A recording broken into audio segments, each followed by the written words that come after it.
Hi everyone. So today we'll be discussing on the topic Berlekamp Massey algorithm. Yeah, let's see what the definition part says here. The Berlekamp Massey algorithm finds the shortest linear recurrence. So this is very important. What we'll be doing actually, what does this algorithm do? It finds the shortest linear recurrence relation, nothing but we call it as minimal polynomial. Yep, we call this one as minimal polynomial. So that generates a given sequence over a field.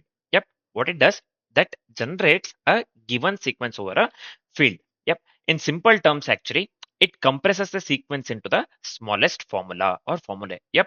So in simple terms, it compresses a sequence into the smallest formulae needed to reproduce it. Yep. Needed to reproduce it. Yep. So this is it for the algo. It's as simple as that. Basically, we can just call this one as linear recurrence at steroids. Actually, I didn't wanted to use that particular word. Yeah, you can just call this one as we'll be finding the linear recurrence at steroids. Basically, that is the reason we'll be making use of the Berlekamp, this one, Massey algorithm. Yeah. So usually what we do, there is an algorithm named Kaitamasa as well. So we will be making use of Kaitamasa algorithm with the Berlekamp algorithm that finds the nth term. Basically, the Kaitamasa algorithm usually will be making use of. Usually, I'm not saying this one.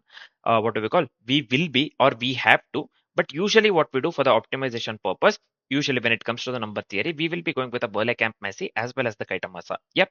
So let's do one thing first. For the algorithm part, let's discuss only the Berlekamp Massey. For the problem solving part, we will be going with both actually, Berlekamp as well as the Kaitamasa. So we will be seeing how the Kaitamasa works as well. Yep. So first, let's discuss the algorithm. So this one, Berlekamp Massey algorithm, or let's move on with the further things. Yep. Let's do that. So yeah, let's move on with the algorithm part. First, what we'll do, we'll consider the sample or the example. This one. Yeah. S that consists of the elements basically. The array elements. So we have double 1, 2, 3, 5 as well as the 8. So this is the example that we will be going with. So we need S of n basically. Yep. We need S of n. We need to calculate S of n by making use of the Berlekamp Massey. Yep. So we will be going with C1 into S of n minus 1, C2 into S of n minus 2. We'll be moving on with the same C3 into S of n minus 3. It depends on number of elements, or it depends on the n basically, right? So we want S of n. The calculation that we'll be going with, or the formula that we'll be going with, is C1 into S of n minus 1 plus C2 into n, this one S of n minus 2 plus C3 into S of n minus 3. It goes on. It depends on the number of elements. Yeah. So let's move on with the step-by-step intuition here. So we'll start with no recurrence. Yeah. So we'll not be this one going with any recurrence initially. So we'll assume all the terms as independent. So all the elements or all the terms that are present actually, we'll consider them as independent initially, as we'll not be going with any recurrence. We'll consider them as independent. This is fine, I believe. At each step, we'll check if the current recurrence predicts the next value, because see here, current recurrence that we have considered, whether it predicts the next value or not. So within this particular array, right? Accordingly with the example considered, we have considered. So we'll check if the current recurrence predicts the next value. So this part is very important. For the this one, we have to check at each step. We have to check if the current recurrence that we are going with predicts the next value or not. If there is a mismatch, or if it doesn't, then we have to fix the recurrence using the previous best. So we have to fix the recurrence using the previous best. These two things are very important. Just keep this in mind. Yeah. These two things are extremely necessary, and these two things may plays a prominent role in the algorithm. If you understand this one, it becomes very easier to implement, right? I'm speaking of the algorithm. Mainly what we do, again, we'll start with no recurrence. We'll assume all the terms or all the digits, this one, elements are independent. At each step, we'll check if the current recurrence predicts the next value. If it doesn't, or if there is a mismatch, then we have to fix the recurrence using the previous best element. Yeah, previous best element. For Fibonacci, we'll be going with the example for the Fibonacci itself, right? So we have to calculate S of n. So we will be going with S of n minus 1 plus S of n minus 2. If you know the recursion actually, usually we start with these kind of algorithms itself, right? This one, Fibonacci, finding the largest element. Yeah. So finding the smallest element in the array. Usually for the Fibonacci, what happens? So we will be going with the S of n minus 1 plus S of n minus 2. Yeah. We'll be going with S of n equals S of n minus 1 plus n minus 2. And the output coefficient is nothing but, that we need to get as nothing but 1 comma 1, based on the example that we have considered this one. Yeah. 1 comma 1. So the output coefficient that we got here is 1 comma 1, or we have to get 1 comma 1. So this is the steps that we will be going with while writing the code as well, right? So this is the algorithm basically. So by considering example, I have this one. I have so we have discussed by considering some one example, simple example, so that the implementation becomes easier. When we write the code, usually what happens if we consider example, if we hard code even while writing the code, if we try understanding that one with the example that is mentioned, or any example, with the help of example, actually you will understand the algorithm better and you will understand the code as well, right? So that's why I usually consider the example and I explain basically. Yep, so this is fine. I believe we are done with the algorithm, but next let's do one thing. Let's try to articulate the exact same things whatever we have discussed now till here, right? The same thing in the form of code. Let's do that quickly. Yeah. So let's continue with the coding part here. First thing, we'll be making use of the buffer reader as well as the print writer. So I'll just import the input output package. I'll do that. Yep. And let me import this one as well, util package as well. Yep. Next, within the main class, actually, within the class, this one, Berlekamp Massey algorithm class. So I'll just go with a mod value, right? So let me go with the static here. Just go with long. So let me go with the mod. Yep. Let me go with this particular value. Yep. So this is fine. Then what shall we do? So we are just going with a mod value. So this is very important for the finite field operation. Basically, we have to make use of the mod when it comes to Berlekamp. Yep, it's for the finite field operations. Next, let's go with the main method. Move on with the main method. I'll just go with the public start a static void main here. And also let me make use of the throws exception here, or else it will throw the error. So I'll just go with exception. Yep, so this is fine. Within the main method, first thing, let's go with a hard-coded sequence. Nothing but the Fibonacci, like we went with the same example while discussing the algorithm, right? So I'll just go with the same example here as well. So let me go with long here. S equals. So if I remember, I went with double 1, 2, 3, 5, 8, and we got the solution 1 comma 1, I believe. Yeah, for this.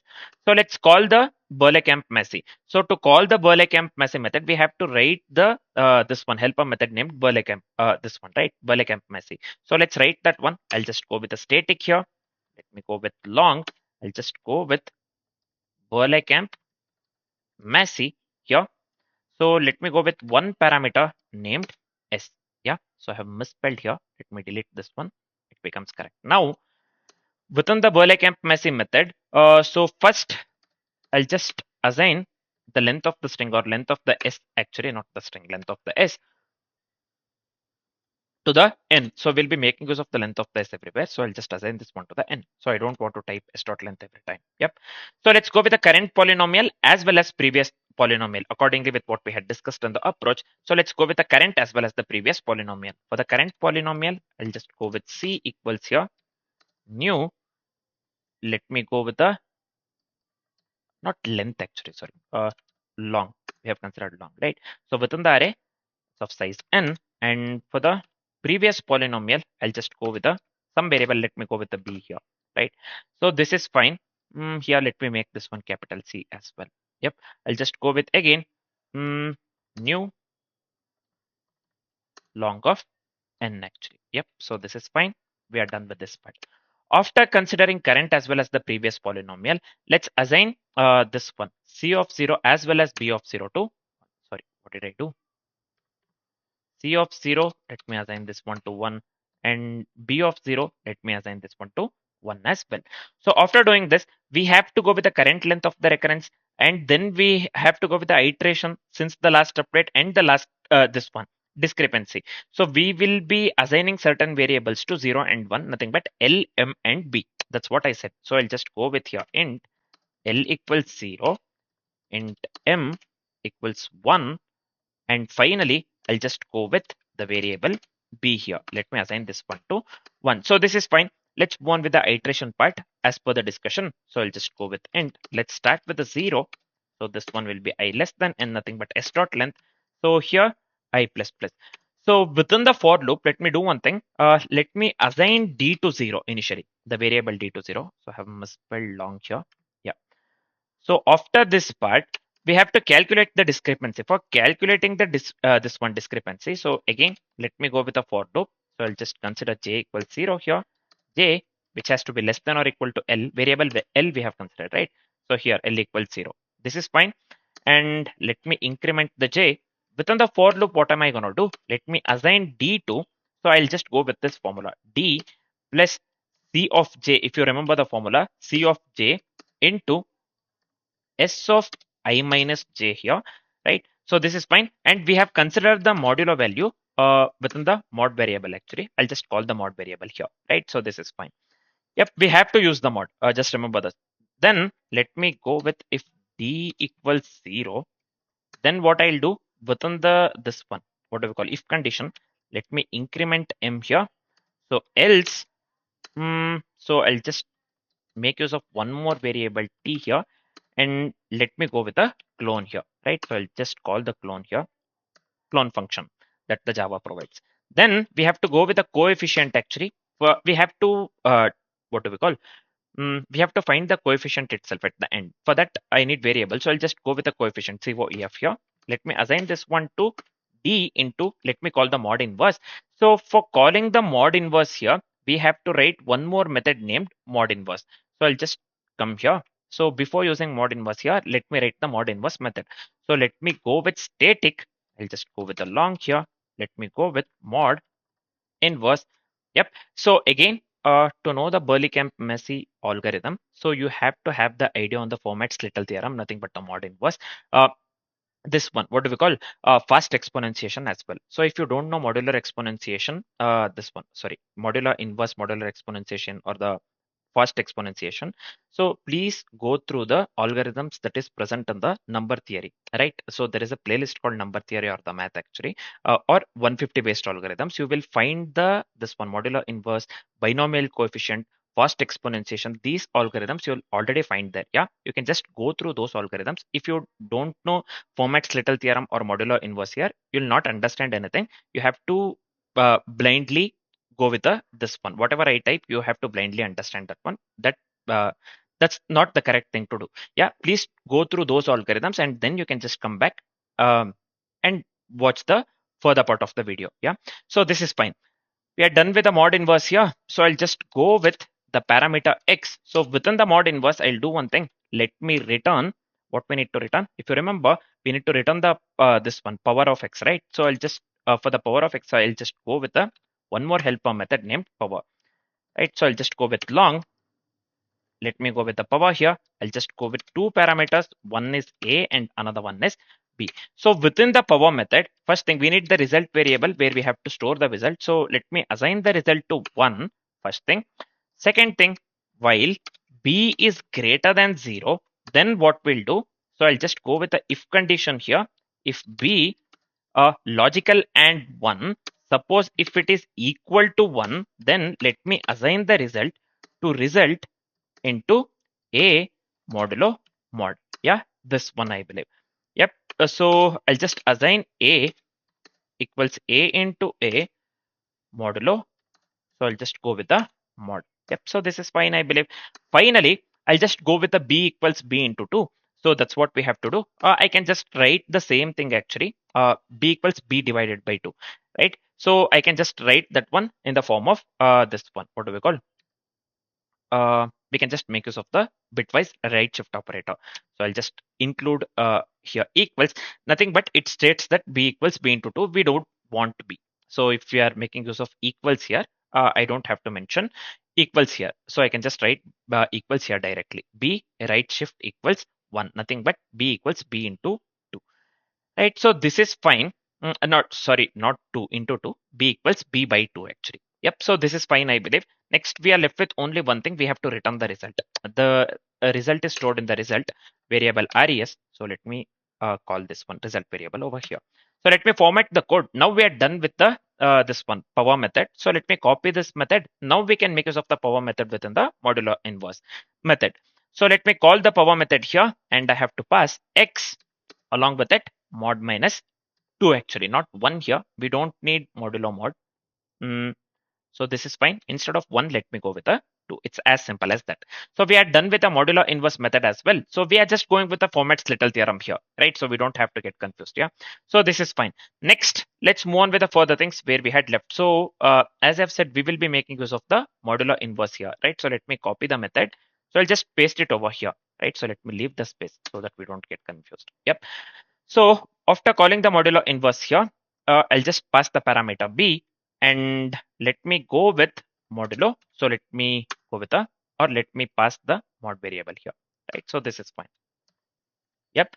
Next, let me come out of this one else condition.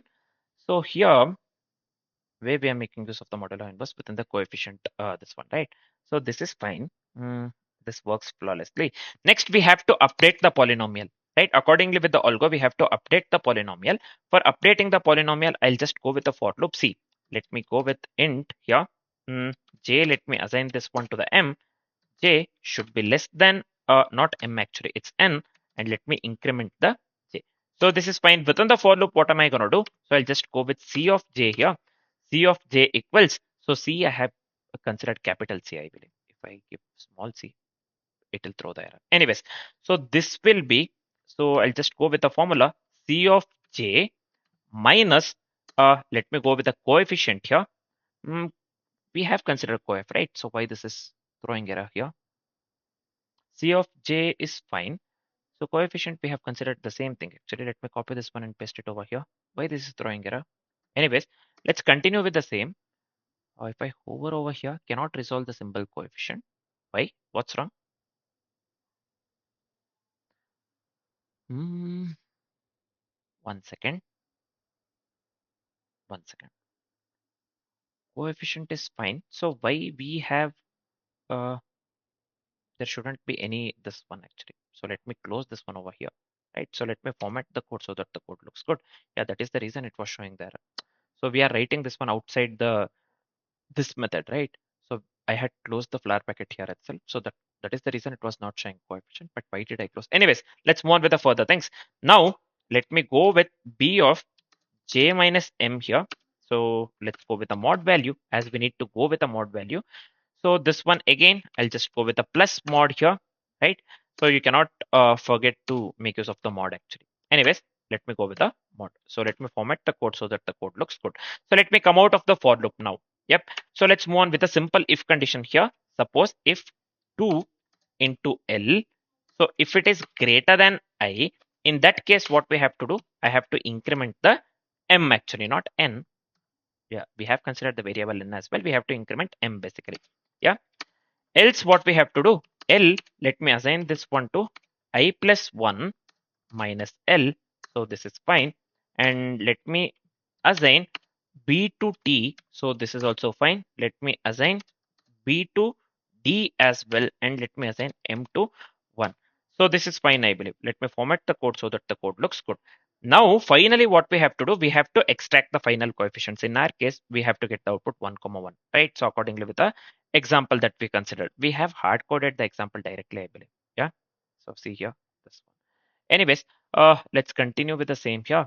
So why the required int provided long? Did we? One second. We are going with a B end. Right? So one second. So let's do one thing.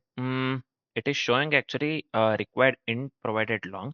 So let's do one thing. Let's do one thing. Either we can change this one to long, or we have to go with the int. So if we use int, actually we'll be getting the wrong answer. Instead, I change the data type here to long actually from int. Yep, for the B. So now the error should be gone. Yeah, error is gone. So now let's do one thing. I'll just come out of this one entirely. As I've said, sorry, what happened here? I delete this dot. Anyways, yep, we have to extract the final coefficients. So I'll just go with the result variable res here. So let me go with long of L, capital L is the variable that we have considered. Yep. So now let's go with a simple for loop here. So this one will be int I equals 0, I less than L, I plus plus. So this is fine. But on the for loop, so let me go with the result of I. Let me assign this one to mod. Yep. Let's assign this one to mod hyphen C of I minus 1 So this is also fine. Modulo mod. Yeah, modulo mod. Yep. Finally, what shall we do? Let's return the result. So let me format the code so that the code looks good. So we are done with the coding part. So this is it for the coding part. Yeah. So this is it for the algo. It's as simple as that. We have discussed this one step by step. I don't think I have to explain this one again. Now, as we are done with the algorithm part, let me run the code. Yeah. So I'll just run the code. Cannot find the variable C. So yeah, I have to go with the capital C here. So I did change to the capital C, right? At that point of time itself. Anyways, so let me change this one to capital C. Let me rerun this one again. Hmm? We are we have hard coded the example, right? Why this is asking for the input basically.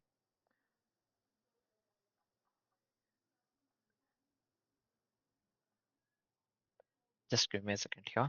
So what we are doing, we are extracting the final coefficient here. So during the this one, so we have to add the coefficient, right? So if you remember C1 into S of this one, n minus 1, that formula actually that I had shown you during the algorithm explanation. So the same thing we have to add. Next one was C2 into S of this one, n minus 2. That's what we have to do. Here, instead of this one, subtraction operator, I'll just go with the addition operator actually. We don't have to go with the subtraction, right? So this is fine. Let me format the code. Now, if I run this one again, so this is asking for the input. We have already considered input. I don't know what's wrong actually. Anyways, let me provide the input over here. No, it will not take the input anyways. So let's check what is wrong again. Yeah. So what mistake I have done here is, so I have given the input here within the main method. We haven't called the Berlekamp Massey method, this one method at all within the main method. Yeah. So that is the reason we are not getting anything. So I got completely this one actually. Gotten away. So I don't know what I was thinking. Anyways, so let me call this one over here. I'll just go with the variable result here and let me call the Berlekamp Massey method here. So I said earlier that we'll be making use of the Berlekamp Massey method within the main method. So I just wrote all the this one core logic and I forgot to call the Berlekamp method here. So that's what I did, I believe. So let me call the Berlekamp Massey and let's this one. I'll just pass the parameter s over here. Now this is fine. Now we have to print the result coefficient, right? So we are not printing the result coefficient at all. I am thinking, why am I not getting the output actually? That's the reason. Anyways, let me go with the s out here, system out println. So I'll just give something in a string here. I'll just go with the recurrence coefficients.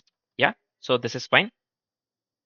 So I misspelled coefficient. Anyways, so yep, so this is fine. In the next line, let me go with a for loop. So I'll just go with long x of result, right? Individual coefficient we have to this one display. Finally, let me go with the s out. So we have to print on the same line. We don't need ln here. And let me go with x plus let me leave the space here. So let me format the code so that the code looks good. So this is it for the coding part. Yeah. So finally, I have called the Berlekamp method within the Berlekamp Massey method within the main method. So this one I completely forgot actually. So that is the reason we were not getting the this one output. This time we have to get the output. Now let me rerun the code. Yeah, this time see, recurrence coefficient is nothing but coefficients are nothing but 1 and 1. So that's the output that we need to get. So if you remember the this one, according to the example that we had considered during the algorithm explanation, we had got the same output. So we had to get the output 1 1 and we are getting it. So let me do one thing instead of the small r here.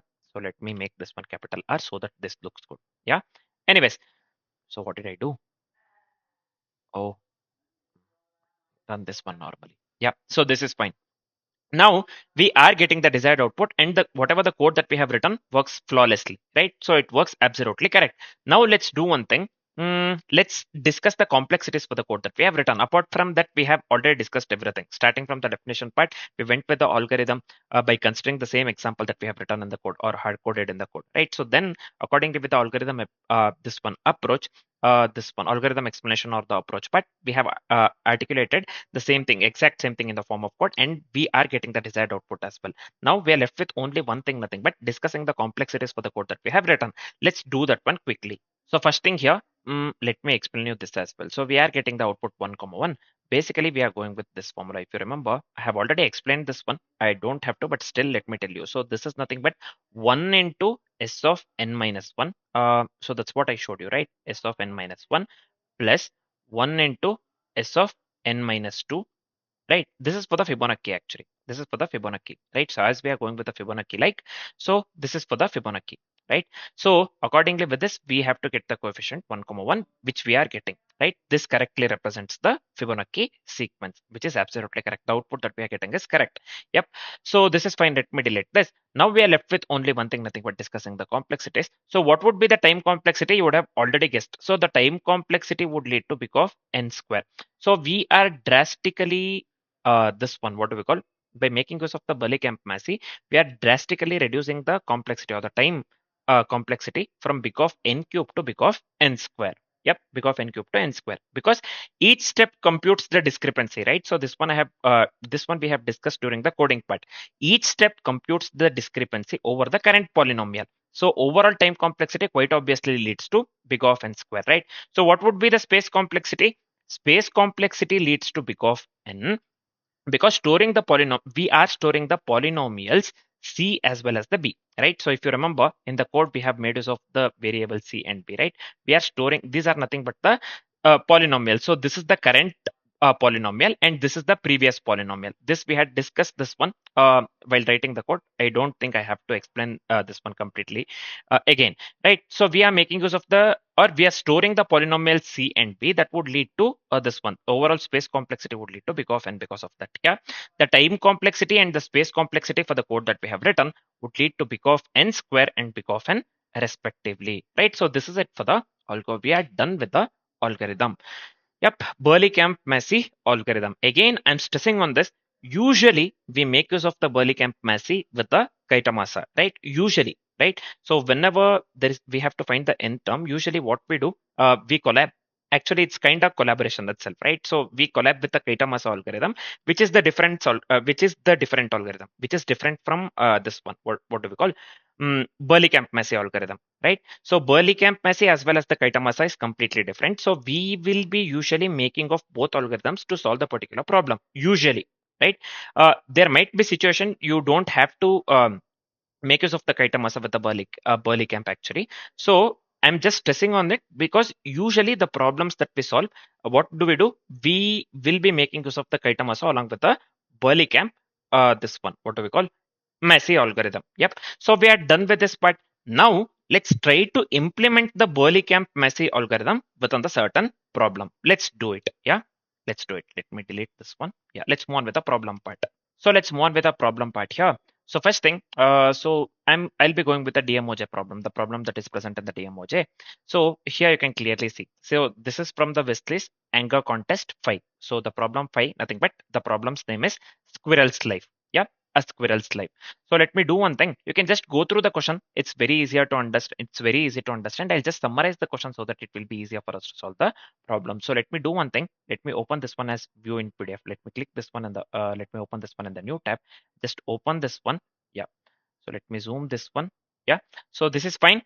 So we are going with this particular question. Yeah, they have mentioned the subtask as well. Please go through the constraints as well as the subtask. So this is very important. Constraints they have strictly mentioned here. So let me go with this. Let's discuss this one afterwards, or let's discuss the constraints as well as the subtask after some time.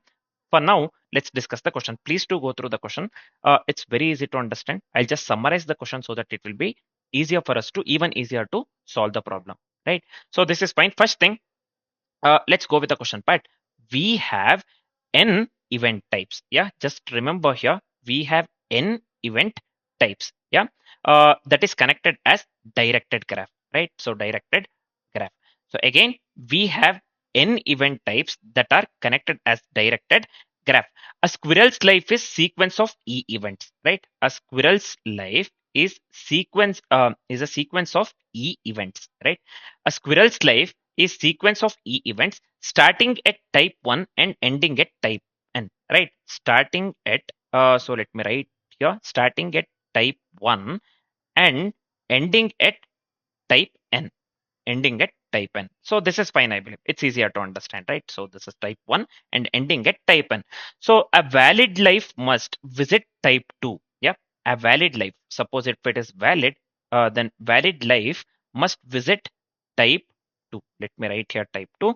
And this one, a valid life must visit type 3, type 2 shelter at least once. So this is nothing but the shelter, right? Shelter at least once, and a valid life, this one must visit type 3, type 3 partner at least once. Yeah, partner at least once. So let me write here partner. Yep. So this is also fine. And one more thing, a valid life, this one, a valid life must visit type 4. Yeah, we have 4 types. Just remember, a varied life must visit type for exactly k times. Yeah, exactly k times. So why we will be making use of the this one Kaitamasa here?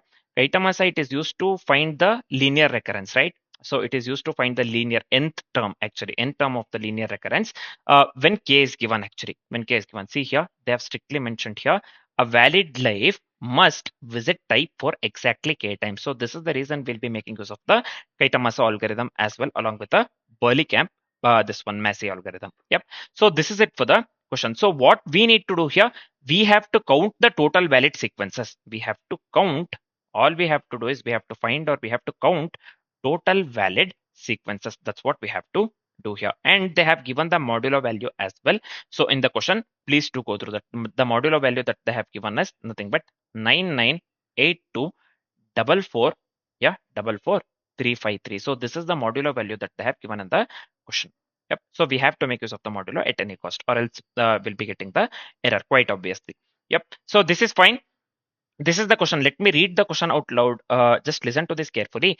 We have n event types. Yeah, we have n event types as directed graph, connected as the directed graph. It's the directed graph connected as the n events are connected as the directed graph. A squirrel's life, a squirrel's life, right, is a sequence of e events. We know this one. A squirrel's life is a sequence of e events starting at type 1 and ending at the type n. Starting at type 1 and ending at the type n. We know this. And a valid life must visit type 2, type 3 as well as the type 4. Type 2 nothing but type 2 shelter at least once. A valid life must visit the type 2 shelter at least once. A valid life must visit type 3 partner at least once. And a valid life must visit the type 4, this one, what do we call, type 4 exactly k times. So what we need to do, we have to count the total valid sequences, and we have to make use of the mod they have strictly mentioned in the question, nothing but 9982 this one 44353. So this is the mod value that we need to make use of. Yep. So this is fine, I believe. This is it for the question. All we have to do is we have to count the total valid sequences. Yep. I hope the question part is completely clear. Let me delete this one. Yeah. And also let me do one thing. Yeah. Now, so, and one more thing, I'll just go with this one. The constraints they have strictly mentioned here. Please to go through this one as well. N has to be greater than or equal to 5, less than or equal to 45. E has to be greater than or equal to 5 and less than or equal to 10 to the power of 9. They have strictly mentioned here. And K has to be greater than or equal to 0 and less than or equal to 8. They have strictly mentioned here.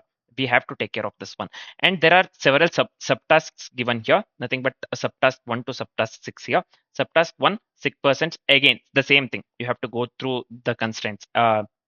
This one, yeah, just go through this one. This is very important. So if you don't go through the constraints and the subtask parts, actually while writing the code you might make the mistakes, so you might end up getting this one errors, right? So please do go through this one subtask and the constraints part clearly, right? So input specification and the output specification, we have already discussed this one. I have already said you the modular value as well. We don't have to worry that much, but please do go through the constraints as well as the subtask, so you get to know why we will be making use of the Berlekamp as well as the Kaitamasa. Along with it, we will be going with the DP, right? So we'll be making use of the dynamic programming as well, right? So you'll get to know why we will be going with certain optimization, this one, certain optimization tweaks or the techniques that we'll be making use of, or else you'll not get to know anything. Yep. So this is fine. And again, so you have to know certain things. So I have said this one mod inverse Fermat's little theorem, Gaita-Massa algorithm, and this one binomial coefficients or the fast exponentiation, right? So the fast exponentiation, yeah, you have to know, and you have to have the knowledge on the coefficients and other stuff. So if you don't know, we have already discussed that one in the 150 based this one 150 algorithms playlist. Please do go through certain algorithms. So there are number of algorithms that are present in, especially there are at least, please to go through these algorithms. There are number of algorithms present in number theory or math. Not this playlist I'm speaking of. There is already present. So within the 150 algorithms also, I have included the same actually. There are some number theory algorithms that are present that are extremely necessary. You have to know the modular inverse, modular exponentiation, binomial coefficients, and other stuff. At any cost, you have to know. That's the basic when it comes to number theory. You have to have the idea, right? You have to have the idea, and it helps a lot in the optimization. Yeah. So if you are going with a classical modular inverse rather than making use of the math actually that comes from the math basically math package, so there are certain things whenever extreme this one optimization is needed, we can just go with a classical this one modular exponentiation, or we can just go with a classical mod inverse actually. These are the things you have to know, right? Sometimes it will help you a lot whenever it comes to C++ is fast. Whenever if you are giving the contest, especially using the Java, CPP is extremely fast, we know that. So when it comes to Java, uh, the knowledge actually, you have to have the knowledge while this one suppressing certain things actually, right? To write the code within the constraints, we have to have the knowledge on certain things correctly, right? I'm not saying you to mug up. I'm not saying that you have to know everything, no. But there are certain things, if you have done certain things, then only you will be knowing. If you haven't done that, or if you haven't tried and failed, at least even if you have failed actually many times, you will be knowing why you failed actually, what made you to fail, or else you will not get to know anything. And mod inverse, this one modular exponentiation, binomial coefficients, and this one fast exponentiation, and there are several other number theory algorithms as well. Sieve of Eratosthenes, that's related to the prime actually. There are many algorithms we have already discussed this one within the 150 algorithms playlist, and you have to know those algorithms at any cost. I'm not saying, again, I'm not saying you to mug up. So when you look at the algorithm the next time, suppose if you know the algorithm, when you look at the algorithm after maybe if you want to brush up, and when you look at the algorithm after some months or after several weeks, so you have to understand the algorithm quickly. That's what I meant to say, right? So please to go through those algorithms and then come back, or else you'll not understand anything. So you have to blindly implement, so which is not good actually, which is not the right way to do. Yep, let's move on with the further things. Now let's discuss the approach. We have already discussed the question. Yeah, let's discuss the approach. Yep, just give me a second here. Yeah, this is fine. So let's do one thing. Let's move on with the approach. So here within the approach, let's consider the same example that they have given in the question, right? So we have been given here 550 followed by this one. Yeah. So 1 second. Yep. What happened to this one? So 1 second. So I don't have to edit this one. Let me close this one. Yeah. So let me do one thing here. So let me close this one as well. Yep. 1 second. Yeah. So we have been given 550 here, right? So this is fine. Yep.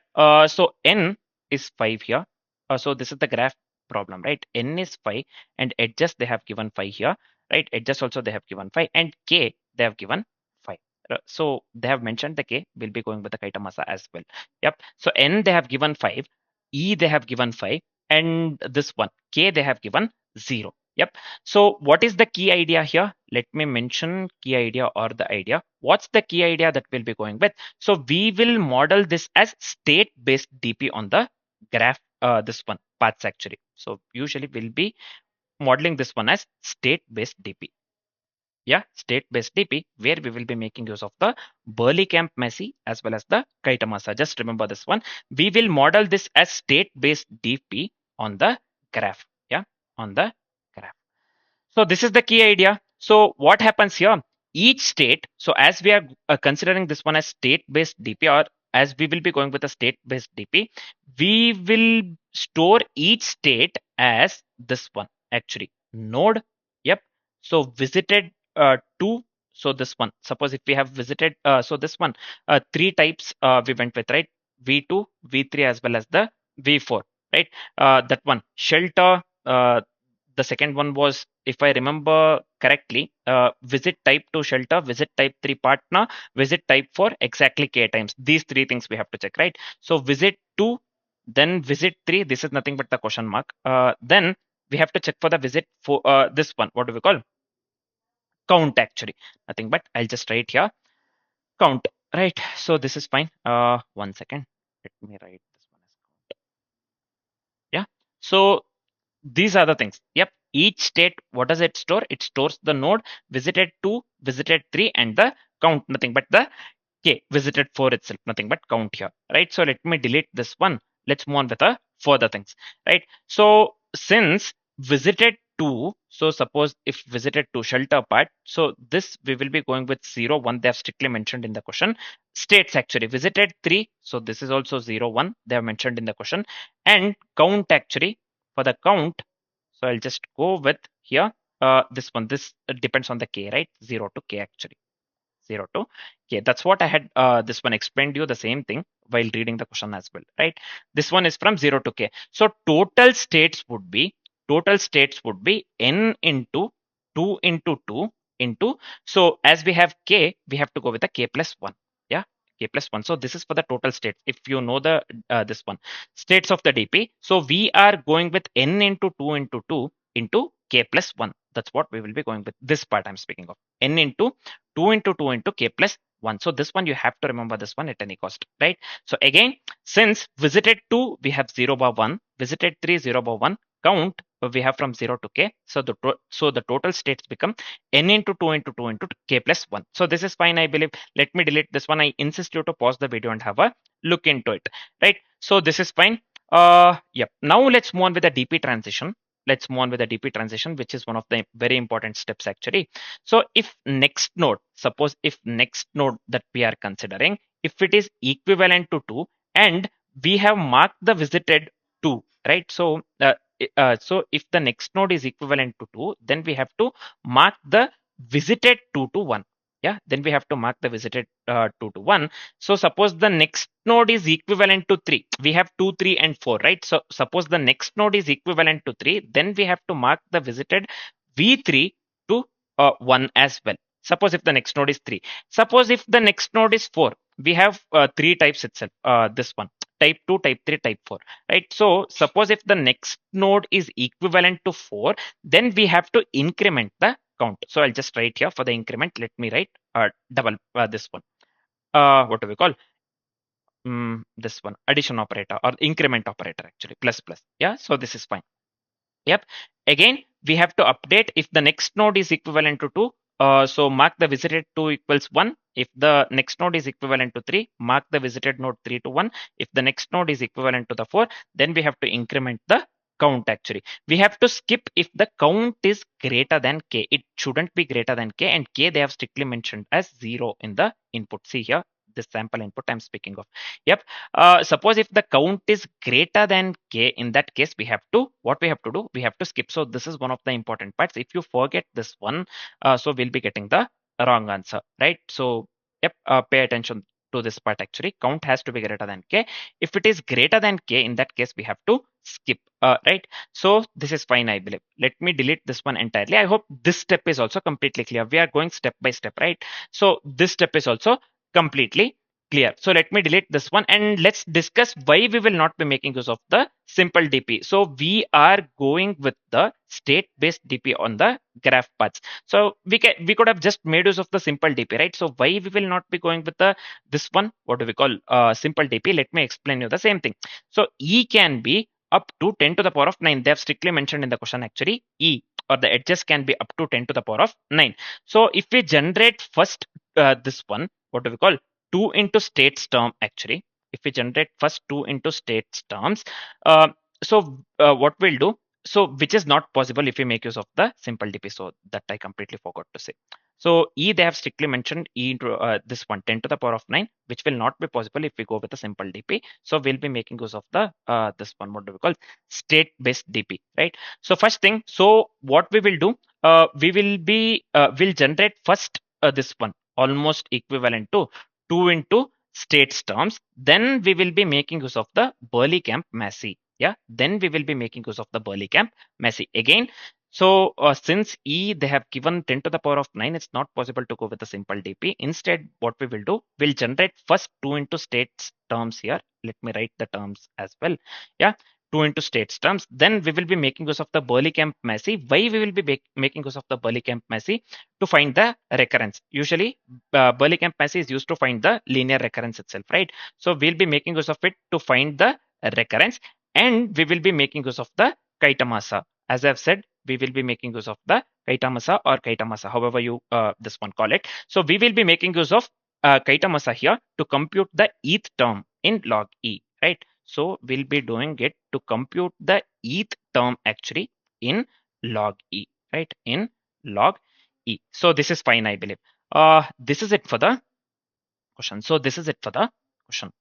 Sorry, this is it for the approach. This is the reason we'll be going with a state-based DP again. So E can be up to 10 to the power of 9, which is not possible to make use of this one, which doesn't allow us to make use of the simple DP or the normal DP. Instead, we will generate first 2 into states terms, this thing, and we will be going with a Berlekamp Massey to find the recurrence, and we will be making use of the Kaitamasa or Kaitamasa to compute the eth term in logarithmic E, right? Accordingly with the constraints, this is the intense optimization. So we'll be making use of the Kaitamasa to compute the eth term in log E. Just remember this one. This is very important part. Yeah. So let's go with the mathematical insight here. So let me delete this one. Let's go with a mathematical insight here. So we will be converting the DP into linear recurrence sequence. So as we want to make use of, as we want to use the Berlekamp Massey as well as the Kaitamasa with the state-based DP, what we will do, we convert the DP into linear occurrence sequence. So we will be converting the DP into linear recurrence sequence. Sorry, not occurrence sequence, linear recurrence sequence, right? So by making use of the Berlekamp Massey, we will be finding the linear recurrence itself, right? So Kaitamasa also helps in the same thing. Yeah. So we will convert the DP into linear recurrence sequence. So where I can just write the code here. So DP of T is equivalent to number of valid ways at step T. Number of valid ways, yeah, number of valid ways at step T. Yeah, number of valid ways at step T here, right? So this is one thing. Again, we are converting the DP into linear recurrence sequence after enough terms, after making use of the enough terms actually. So we can just write it in this way. So we have to find DP of n itself. Here in this case, DP of n equals, if you remember, we went with for the normal Berlekamp actually, we went with C1 into S of n minus 1 for the Fibonacci like, right? So we went with, we have to add this one polynomial. So I'll just went with C2 into S of n minus 2 depending upon the this one number of elements that was present in the array, right? The same thing, it goes on, right? The same thing will be including DP here. DP of n is nothing but C1 into DP of n minus 1. Yeah, so we'll be going with the DP instead of the S keyword here. As we are going with the DP, then it is C2 into DP of n minus 2. So let me mention over here, it is nothing but DP of n minus 2. So same thing, plus it goes on actually. The final one will be, it is based on the, completely based on the K, right? So this one will be CK into DP of n minus K, n minus K. In our case, K we have been given 0. So it shouldn't be more than that actually. Count shouldn't be greater than K as per the question. So this is the after enough terms. So we have to go with this particular formula again.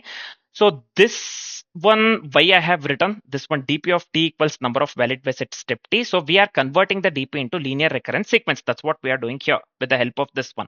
Now, after enough terms, we are going with the DP of n equals C1 into DP of n minus 1. This one formula, this is pure formula of the Berlekamp Massey, right? So this one we have already discussed when we considered the example Fibonacci like, right? So if you go to the algorithm part, actually, you can see the same.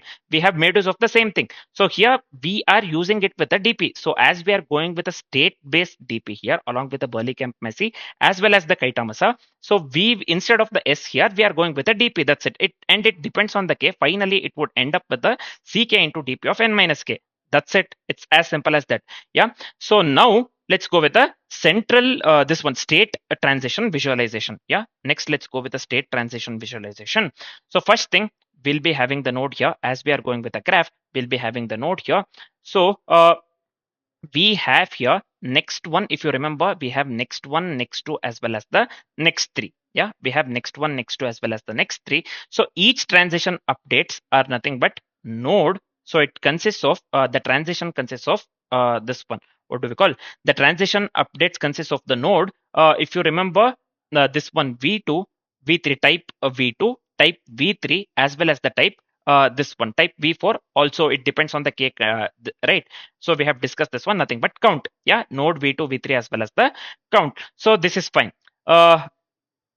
This is it, right? So then what we will do, let me delete this one. So let's discuss the example flow here. So we will start from 1 followed by triple zero.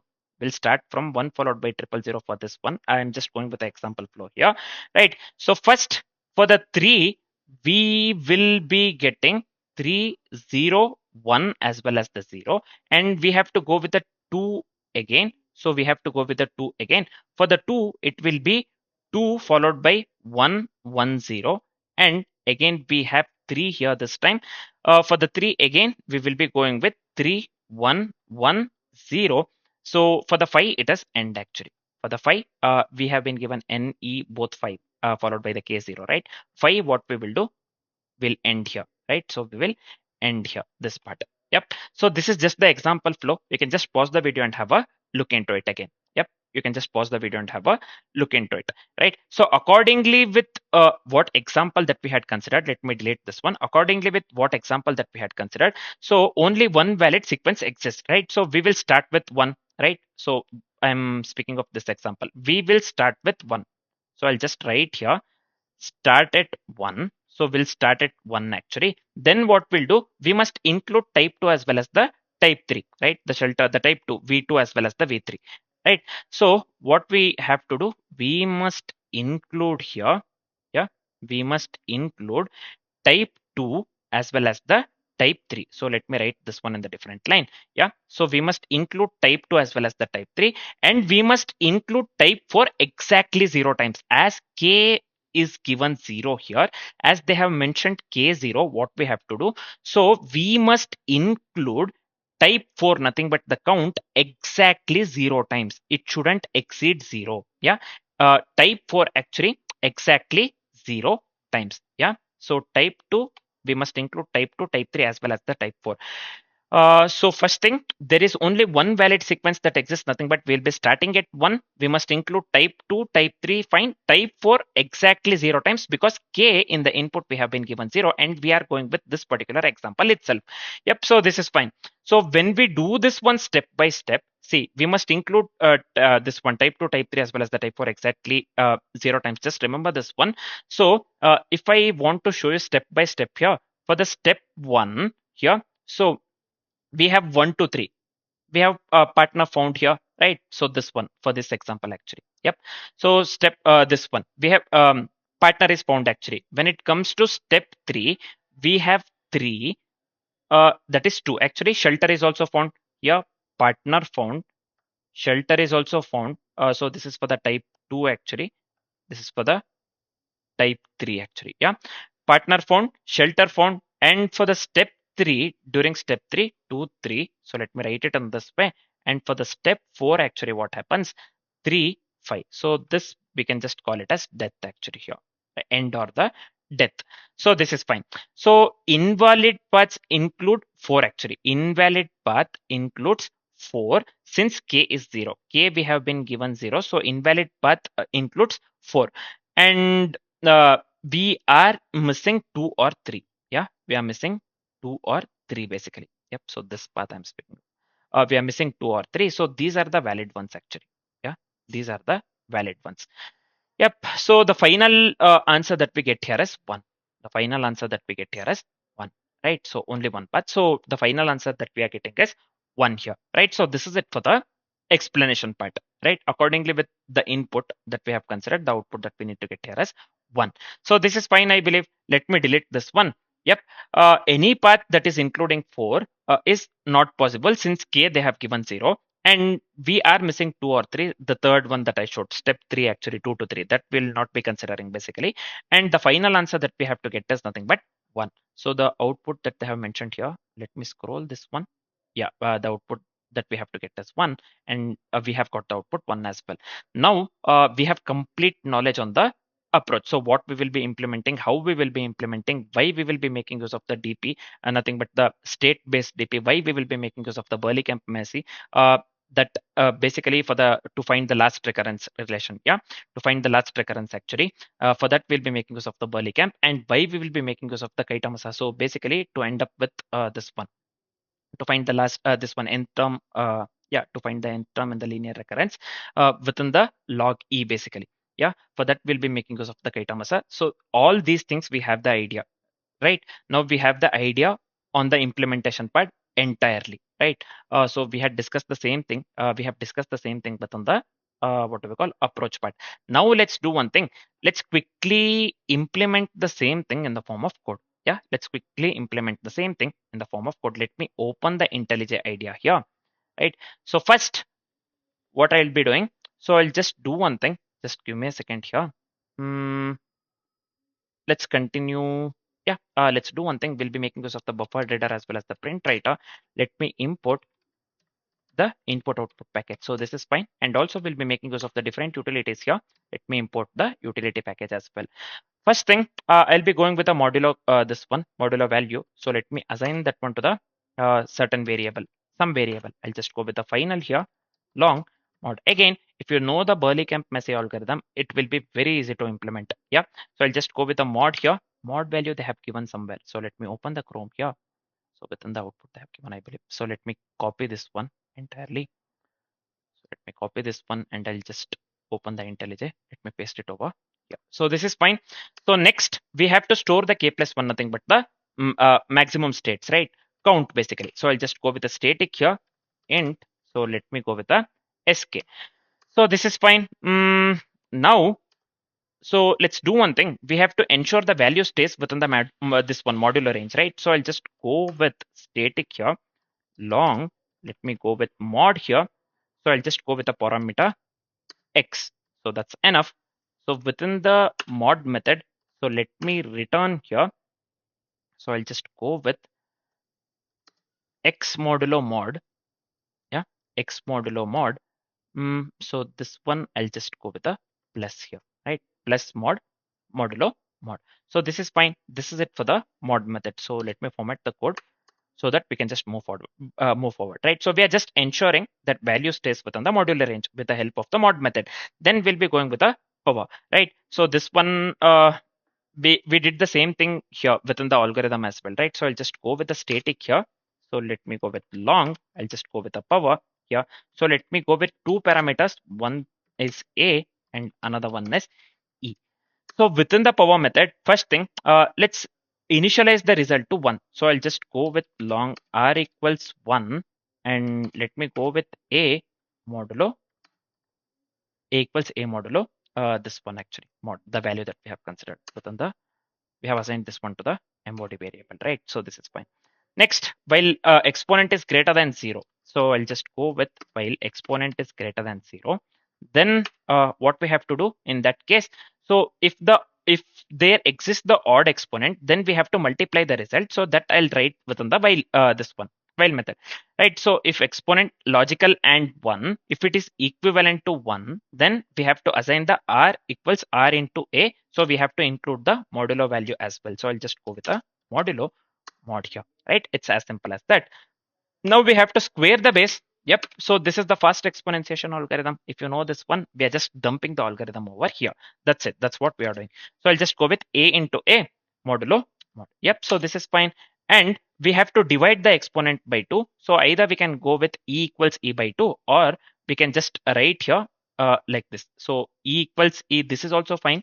So I can just write here e1. So this is also fine. Or else let me include equals here. Let me remove equals here, right? So this is fancy way of writing e equals e by 2. That's it, right? So I don't have to mention e here, right? So e right shift equals 1, nothing but e equals e by 2. So let me format the code once so that the code looks good.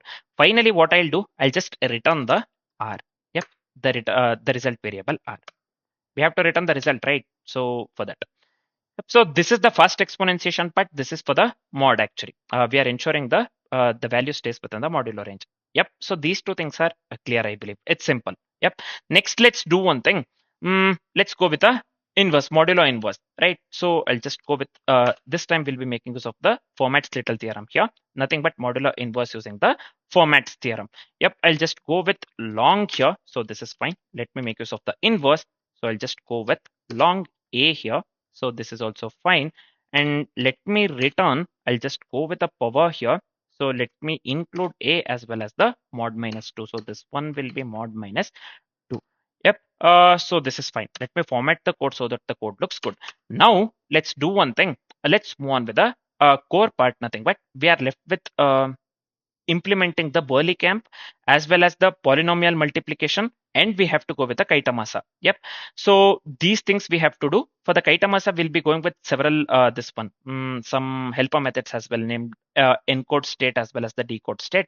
These two things we'll be making use of.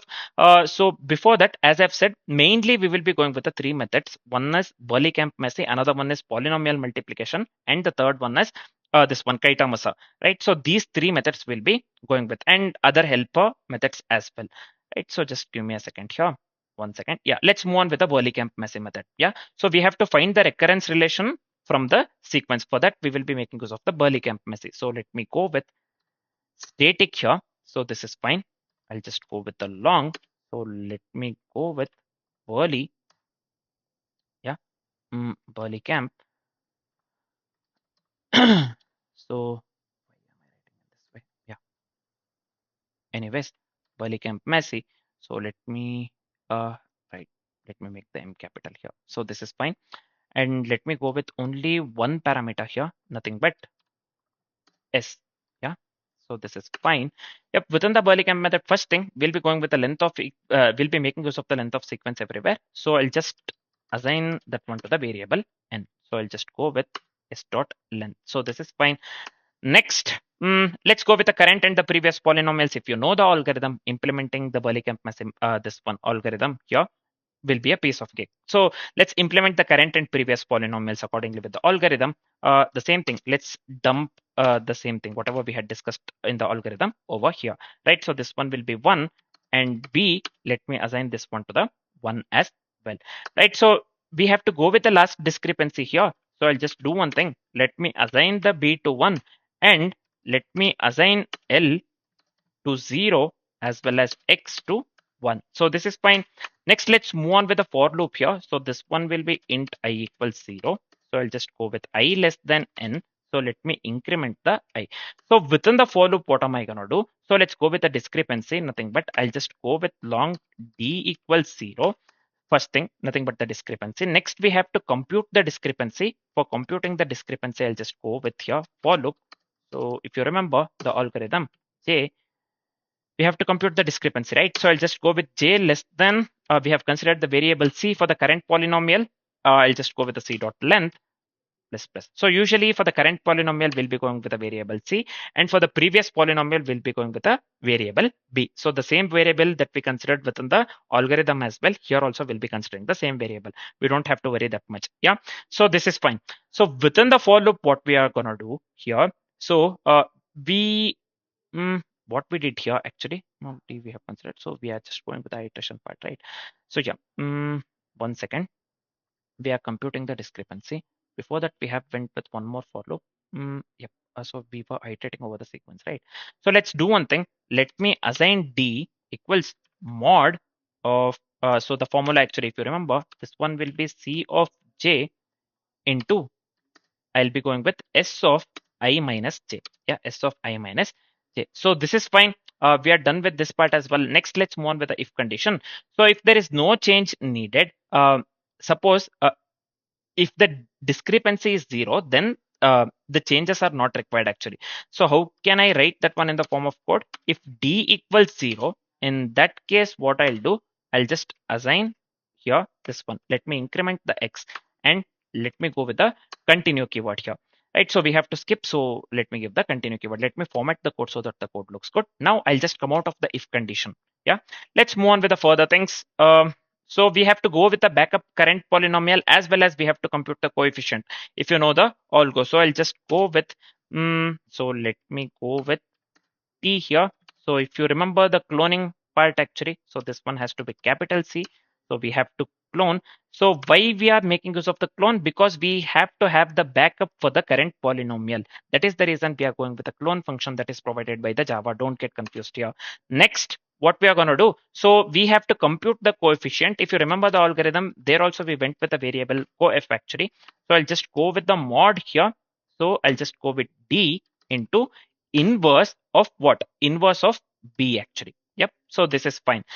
So after computing the coefficient, this one, after computing the coefficient, then what we'll do? We have to move on with the new polynomial. In that case, I'll just go with a long here.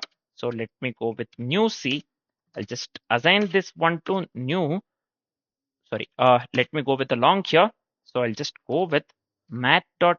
So this M has to be capital. So I'll just go with math.max here. So this is fine. Math.max of c dot length. So this is also fine. Comma b dot length. I'll just go with a b dot length here. This is also fine. And we have to append the x as well. So I'll do that one. So what we have done here in this particular line, so we are just going with a new polynomial. Then after going with a new polynomial, we have to copy the current polynomial. For that, I'll just go with a for loop. So this one will be simple. J equals 0, j less than c dot length here. And let me increment the j. So this is fine. Within the for loop, what am I going to do? I'll just go with the new c here. New C where we have made use of this one. Let me go with the capital C so that we don't get confused in the future, right? So I'll just go with the capital C here. New C of, let me go with J plus X here. Yeah. So let me assign this one to mod of, yeah. So what shall I involve here? New C, this one. New C of J plus X. So this is fine. Minus coefficient, yep, into, so I'll just go with a B of J. Yeah, B of J. So after this, what am I gonna do? So we have to update the current polynomial. For that, I'll just assign C to new C here, this one. Yep, so this is also fine. So after updating the current polynomial, I'll just go with a simple if condition. If 2 into L, if it is less than or equal to I, the same thing, whatever we have done on the algorithm, we'll be dumping over here. So this is not 8, actually, it is multiplication operator. Anyways, so now, suppose if 2 into L less than or equal to I, so we have to update the L if needed, right? So I'll just do one thing. L, let me assign this one to I plus 1 minus L. That's what we did in the algorithm as well. If you remember, let me assign the B to T and let me assign B to D as well. And finally, let me assign X to 1. After successfully updating the L, else what we have to do? Else, what we have to do? So otherwise, we have to increase the shift. For that, I'll just increment the X. It's as simple as that. So let me format the code so that the code looks good. Now, let me come out of this one entirely. Yeah. So now let me do one thing. We have to go with the recurrence array. So I'll just make use of here REC. So I'll just go with the new long of, so I'll just go with the C dot length here. So this is fine. Minus 1, we have went with the recurrence array. Next, we have to convert the polynomial to the recurrence. Nothing but let's go with the for loop here. I'll just go with the for here. So this one will be int I equals 1, I less than. So let me remove this one. I less than C dot length. So this is also fine. I'll just increment the I. So within the for loop, what am I going to do? So I'll just go with the recurrence of I minus 1. So let me assign this one to mod of minus C or hyphen C here of I. So this is fine, I believe. We are done with this part. Finally, we have to return the recurrence, nothing but I'll just return here recurrence. Yeah. So we are done with this part. Let me format the code so that the code looks good. Now, let me come out of this one entirely. So next, what we will be doing, let's go with the polynomial multiplication method, right? So we have to go with the polynomial multiplication with the reduction. Yep. So for that, I'll just go with 1 second. So we have to move. So what did I do wrong? Just give me a second here. Do one thing. I'll just come here. So this one is not required actually. This is not required. So this is one thing. So let me make this one capital C here. Else we'll be getting the error. So this is one thing. And let me come to the line number 52. So this is also not required here. Yep, so this is fine. And this one I have written wrong, I believe. So this is fine. So let me make this one B. So we have to adjust using the previous polynomial that we have done here, right? So using this. So before this, we have to write one more for loop actually. So I'll just go with, sorry, accidentally I pressed shift actually. Anyways, so let me include the, we have to copy the current polynomial as well, right? So let me include one more for loop here. So this one will be int j equals 0, j less than, this time I'll just go with the c dot length here. So this is fine. Let me increment the j. Yep. So next, what am I going to do here in the next line? So I'll just go with new, yep, new c of j. Yep. So I'll just assign this one to the mod of this one, new c, yep, of j plus c of j, yeah, plus c of j. So why we are getting error here? So we have went with the int j itself, right? J equals 0, j less than c dot length. So this is fine. We are copying, so j plus plus, so this is fine. New c of j we are going with mod of equals, so let me remove this one. So this one will be mod of new, so this is fine, c of j, this is correct actually. Then we are going with c of j. So this c has to be capital. So that is the reason we are getting the error here. So this is fine. So let me include semicolon or else we'll be getting the error. So here int j equals 0. This is fine. This time we are adjusting using the previous polynomial, right? So b dot length is fine because the previous polynomial we have considered the variable b actually for the previous polynomial. Yep, this is fine. New c of j plus x, right? So this is equivalent to mod of this one, new c of j plus x. So this is also fine, minus coefficient into p of j. So this has to work flawlessly. So this is fine. And finally, we are going with, so there is no requirement of this one actually. So many of this thing. So let me remove this one until here, right? So let me format the code so that the code looks good. Now this is fine. We come here. Let's move on with the further things. Yeah. So this is fine. We are just returning the recurrence here. We are done with the Berlekamp Massey method. Now let's move on with the polynomial multiplication method. So I'll just go with static here. So this is fine. I'll just go with long. Let me go with polynomial multiplication, the method name actually. I need certain parameters. Let me go with A. Let me go with B here. And also let me go with the recurrence REC. Yep. So within the recurrence REC, first thing, so I'll just go with the degree here. I'll just make use of the variable D. I'll just go with the recurrence dot length. So this is fine. And next, let me go with the variable res. Yep. So let me assign this one to new long of. So I'll just go with the 2 into D minus 1. So this is also fine. Again, this is multiplication operator, not 8. So then we have to multiply the polynomials. The method name indicates, the method name itself indicates that we are going with a polynomial multiplication, right? For the this one, for multiplying polynomials, I'll just make use of the for loop here. See, I can just write it on this way. I equals 0, I less than D. So let me increment the I here, right? So this is fine. And I'll just go with one more for loop here. So this one will be in j equals 0, j less than D here. So this is fine, nothing but the degree. So I'll just go with a j plus plus. So this is also fine. I'll just go with the result of I plus j.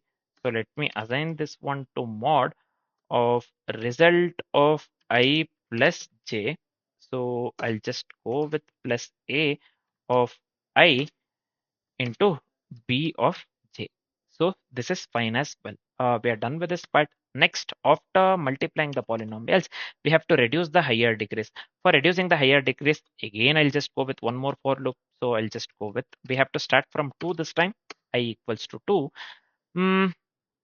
2 into degree minus 2. So this is fine. I'll just go with I greater than or equal to 2, or I'll just go with I greater than or equal to D. Let me decrement the I. Yep. So after reducing the higher degrees, so let's move on with the coefficient part. So I'll just go with long C equals result of I. So this is fine. And we have to skip if it is 0, then I'll just go with if C equals 0, then yeah. So I'll just go with the result here, or let me go with the continue keyword. Yeah. So we are skipping if 0, then let's move on with the for loop again. So this time it will be j equals 0, j less than d, and let me increment the j. Yep. So then let's go with the result of I minus d here plus j. So yeah, plus d plus j. So this is correct actually. Let me assign this one to mod of. So I'll just go with result of I minus d plus j here plus c. C is what we have considered, right? So this time it will be a recurrence of d minus this one minus j. Yeah. So this is it for the this this is it for this particular method. Yep. So we are done with this part. We are almost done actually. We have to return the reduced polynomial. We are reducing the polynomial itself. For that itself, we have written the polynomial multiplication, and we are reducing the higher degrees, right? So that's what we are doing. Finally, we have to return the reduced polynomial. For that, I'll just go with return. So let me make use of this one copy of function that is provided by the Java arrays.copy of, and let me go with the result as well as the 0. Let me format the code so that the code looks good. Now let me come out of this method entirely. So we are done with the polynomial multiplication method as well, this method. Next, the main method that we have is nothing but Kaitamasa. We are left with Kaitamasa method only. So we will be computing the nth term using the recurrence. To compute the nth term using the recurrence, usually we will be making use of the Kaitamasa. Yeah. So again, for the same thing, actually I had said you the same thing. If we are going with any problems, suppose if we want to find the nth occurrence, usually we need to usually the problem will be written in such a way that we have to find the nth term. So usually I said that there is nowhere written that we have to make use of the Berlekamp, this one Kaitamasa along with the Berlekamp. Usually we make use of the Kaitamasa along with the Berlekamp. So usually the problem will be constructed in such a way that we have to find the nth term recurrence, and to find the linear recurrence we make use of the Berlekamp Massey, and to this one, what do we call, and to compute the this one nth term recurrence, we'll be making use of the Kaitamasa. That is how they are interlinked actually. Yeah, they both are different algorithms. Again, they both are different algorithms, but usually the problems will be constructed in such a way that we have to find the nth occurrence, and to find the nth occurrence, to find the last this one linear recurrence, we'll be going with the Berlekamp Massey. That we will do. To find the nth occurrence, this one nth recurrence actually. So what we'll do, yeah, to find the nth term actually using the recurrence, sorry, to find the nth term using the recurrence, we will be making use of the Kaitamasa along with the Berlekamp. So now we will be doing the same thing. Let's go with the method Kaitamasa. So I'll just go with static here. So I'll just go with the long here. Let me go with Kaitamasa here, right? So there are certain parameters that we'll be making use of, nothing but the recurrence, yep, which is of the type long, and I'll just go with the init or the initialization. I'll just go with the init, which is of the type long, and one more parameter, I'll just go with n here, right? So this is fine. Yep, we have yeah, these are the parameters that we'll be going with. So first we'll be considering degree. So for the degree, I'll make use of the variable d. So I'll just go with a recurrence dot length. We'll be making use of the length of the recurrence everywhere. So let me assign this one to the degree variable d. Yep. So next, let's go with the edge case. So if suppose d equals 0, then in that case we have to return 0, right? So this is one of the important edge cases, and then we have to return directly if it is present within the initial terms, right? So for that, let me write the simple if condition. Suppose if n is less than degree, then we have to return. So let me call the init here, right? So init is the parameter that we have considered. So I'll just go with, so I have to mention the square brackets as we are dealing with the arrays. So let me go with int here. So this is also fine. And let me go with a variable, and it's as simple as that. Now, as we are returning directly, if suppose if it is present within the initial terms, now we have to go with the base this one polynomial. For base polynomial, I'll be making use of the variable base here, and let me assign this one to new long of d. So this is fine. This is for the base polynomial. We have to handle the degree 1, right? For that, I'll just go with a simple if condition. Suppose if d equals 1, then let me go with a base of 0. Let me assign this one to the recurrence of 0. Yeah, that's what we will be doing. After successfully doing it, so basically we are handling the degree 1, right? Else we have to set the x. So I'll just write here else. So I'll just go with the base of 1 this time. Let me assign this one to 1. It's as simple as that. Else we are setting the x. So that's what we have done here. Let me format the code once. Yep. So till now we do not have any error. Let's move on with the further things. So we have to go with the result polynomial next. For that, I'll just go with the variable r here, and let me assign this one to new long of d, which is absolutely correct. And then we have to go with the identity. For identity, I'll just go with r of 0. Let me assign this one to 1.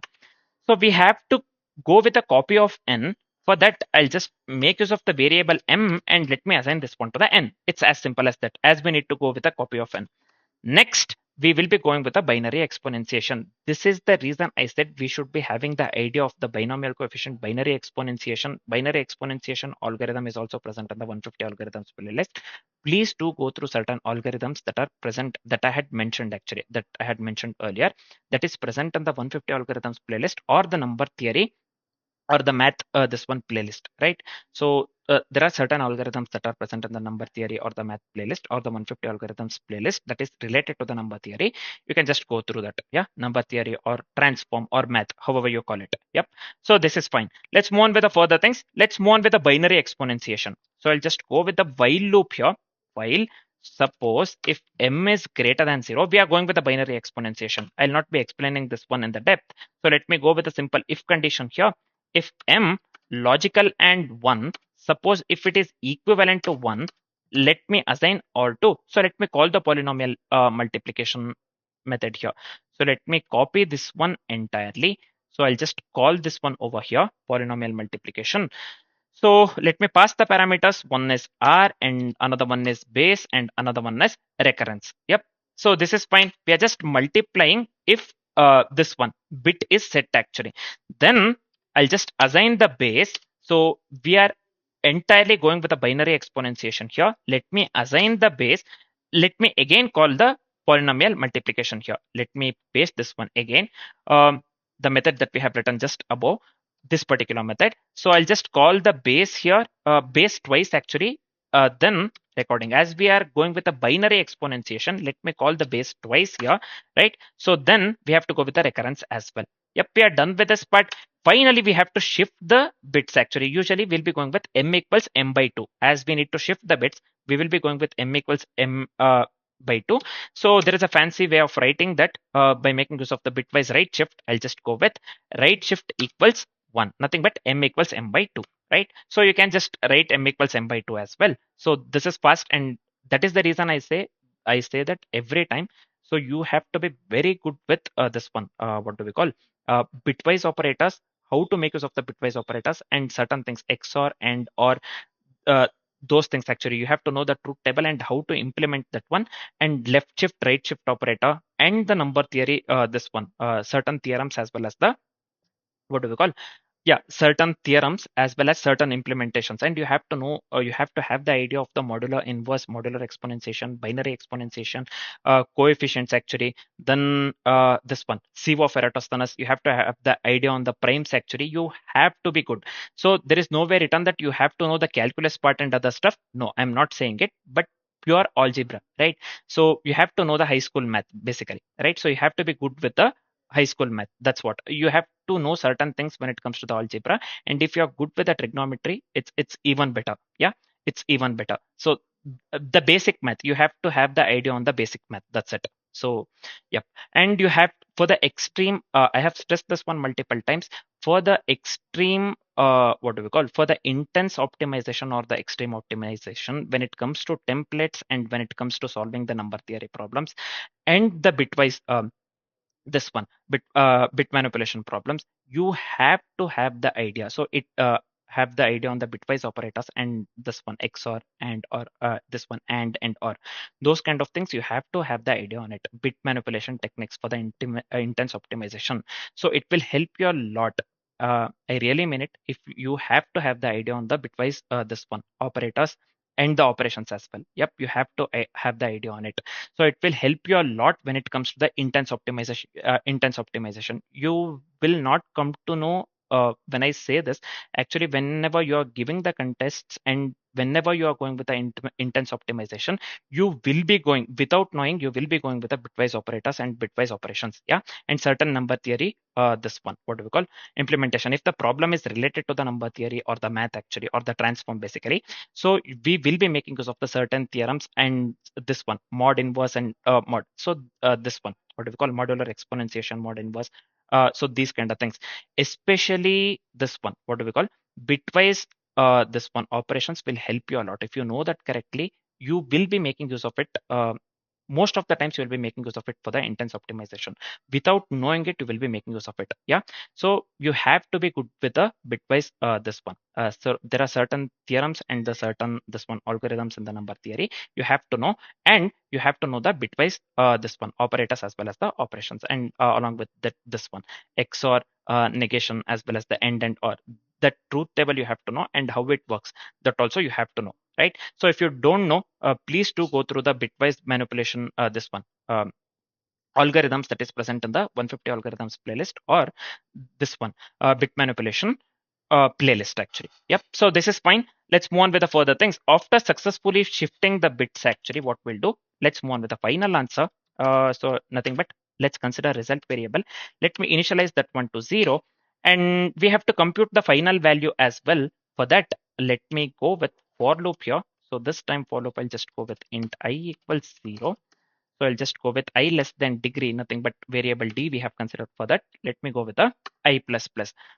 Again, so we are just computing the final value here, right? So let me assign the answer to mod of, so I'll just go with the answer here plus r of I here into, so let me go with init here.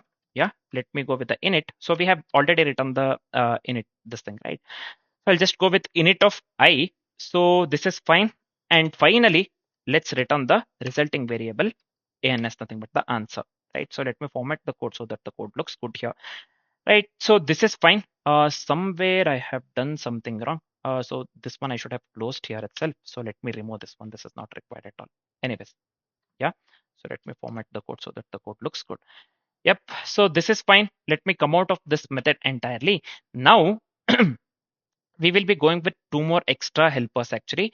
One is encode state and decode state. Encode state to this one, we have to encode the state to integer, and also we have to decode integer back to state. For these two things, we will be going with two helpers. One is encode state and another one is decode state. So let me go with the static here. Again, I'll just go with the int. So let me go with the method name encode state. So let's make use of the certain parameters here, nothing but node. So let me go with the types actually v2. If you remember the three types actually v2, v3, v4. Yeah. So this is fine. I'll just go with the v3 here, and let me go with the for the v4. Usually I'll just go with the account or count, however you call it actually. Yeah, so this is fine.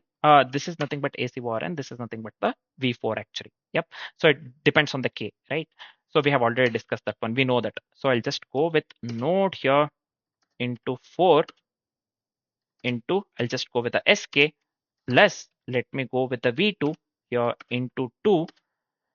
Yeah, V2 into 2 into SK here plus V3 into SK, yeah, plus I'll just go with the AC warrant. So this one, yeah. So we are done with this part as well. Yep, we're done with this, I believe. So why we are getting the error here? Required type int provided int.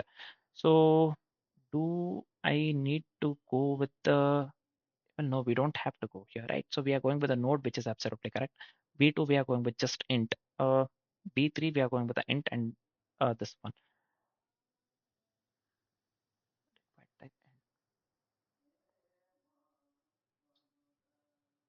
static int. Okay, 1 second. The global declaration.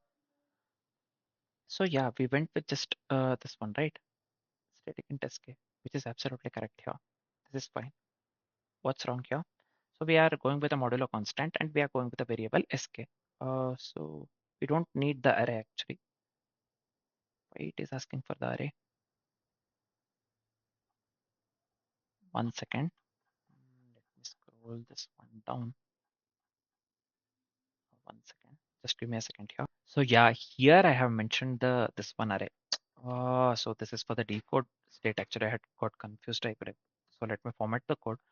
So yeah, now the error should be gone. Yeah. Yeah. So this is it actually for the encode state method. Yeah. So after successfully encoding the state to integer, we have to decode the integer back to state. For that, I'll just make use of the static here. So this one will be int.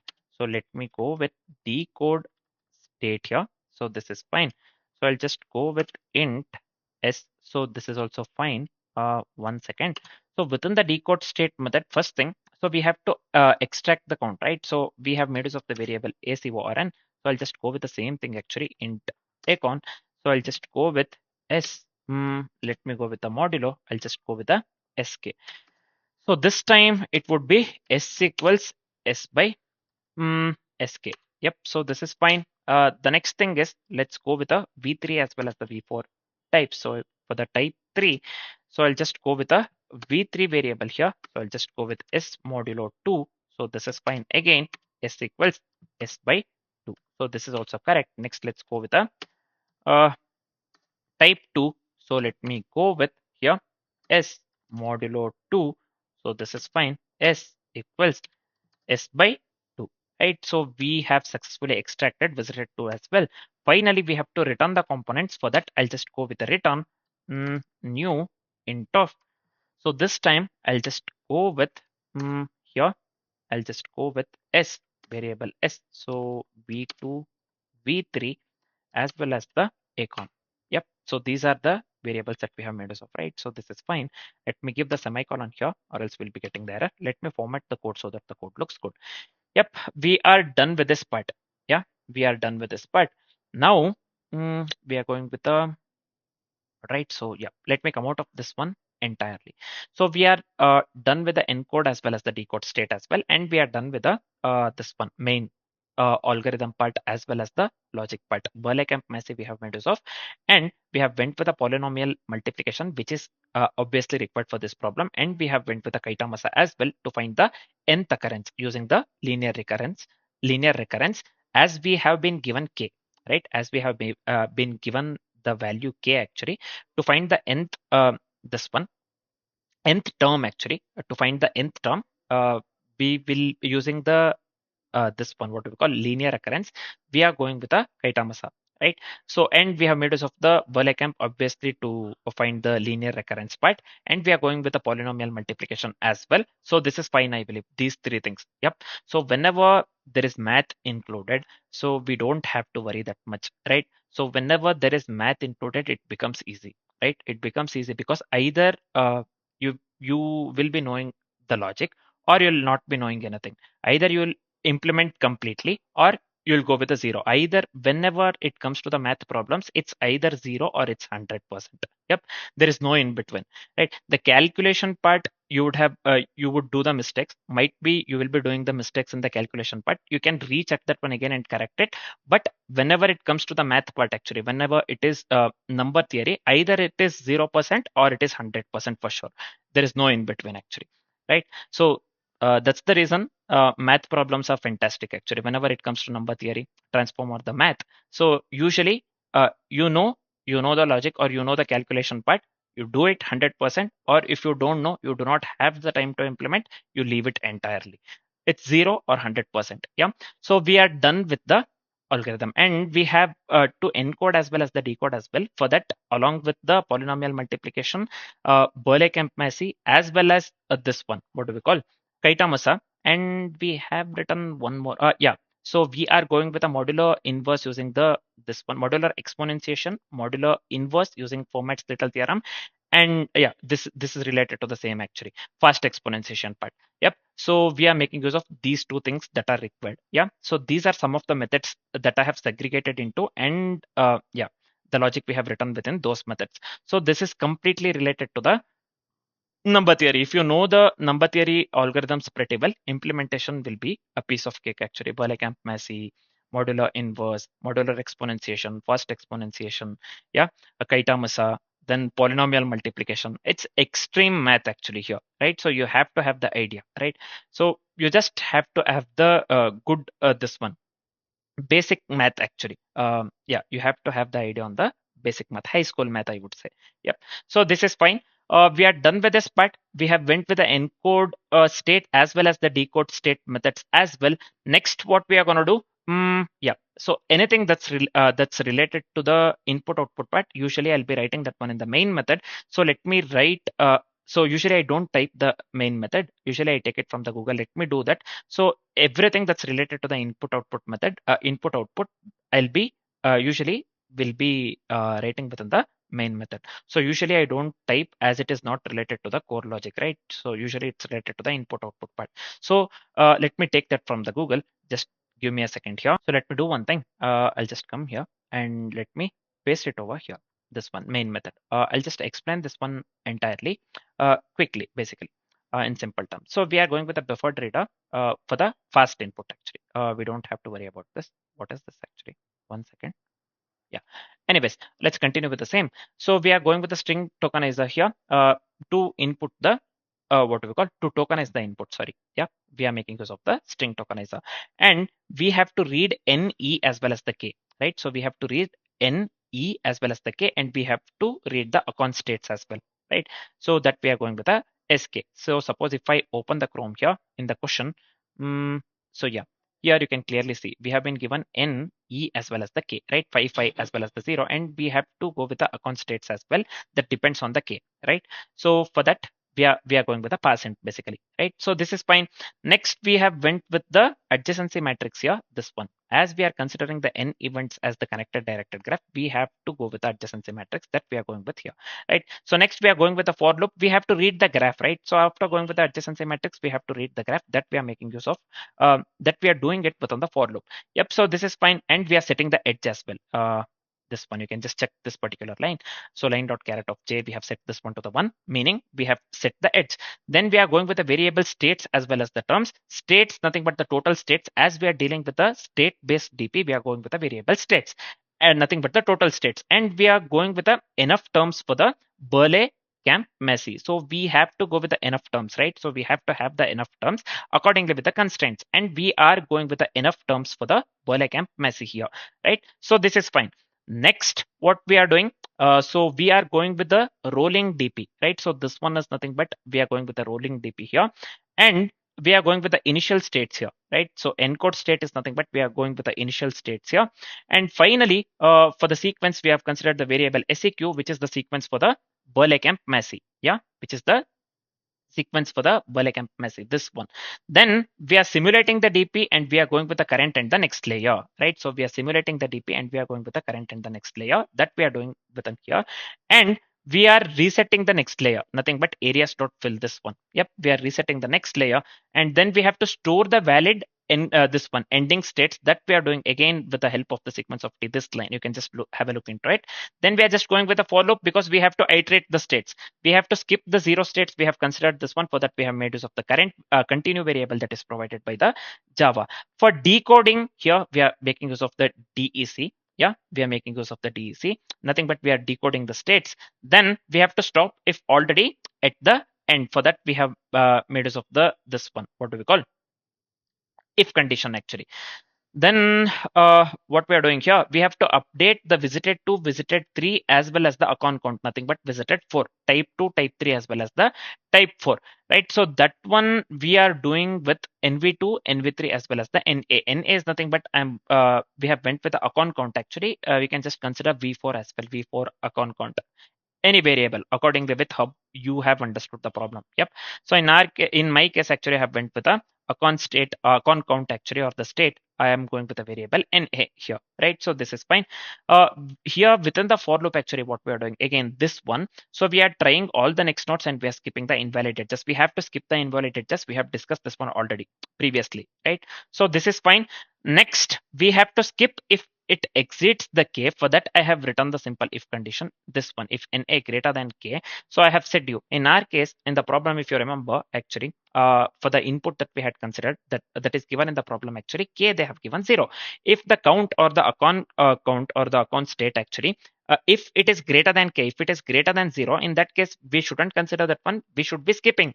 For that one, I have written, we have written the if condition. If NA, nothing but the account state, if it is greater than k, and in our case, in the example that we have considered, for the example that we had considered, it shouldn't be greater than k or 0, right? In our case, it was 0. K, we have been given 0. If it is greater than 0, in that case, we shouldn't be doing anything. We have to skip. For that, I have made use of the continue keyword here. Next, what we are doing, we have to encode the next state as well, as we are going with this one. State-based DP, we have to encode the next state that we are doing here. And finally, we have to update the DP. Yeah, we have successfully updated the DP. Next, finally, we have to get the recurrence as we are going with the Kaitamasa as well as the Berlekamp Massey. Yep. So Kaitamasa, it helps in finding the nth term in the recurrence relation, right? If k is given. So Kaitamasa helps the Berlekamp Massey. As we have to get the recurrence, actually, we will be finding the linear recurrence using the Berlekamp Massey. As we have to get the recurrence, we are calling the Berlekamp Massey method here, and we are passing the sequence, right? So we are getting the recurrence in simple terms. Yeah. After getting the recurrence, what we have to do, we have to compute the eth term, right? So we have to compute the eth term.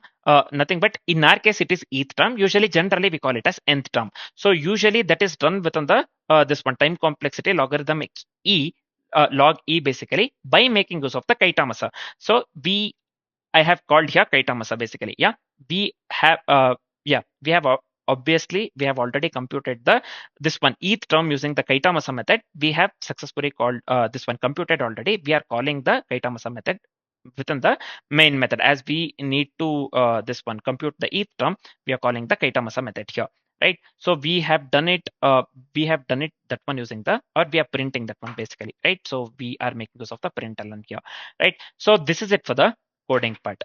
This is it for the coding part. If I have to say this one again, what are the things that we have made use of?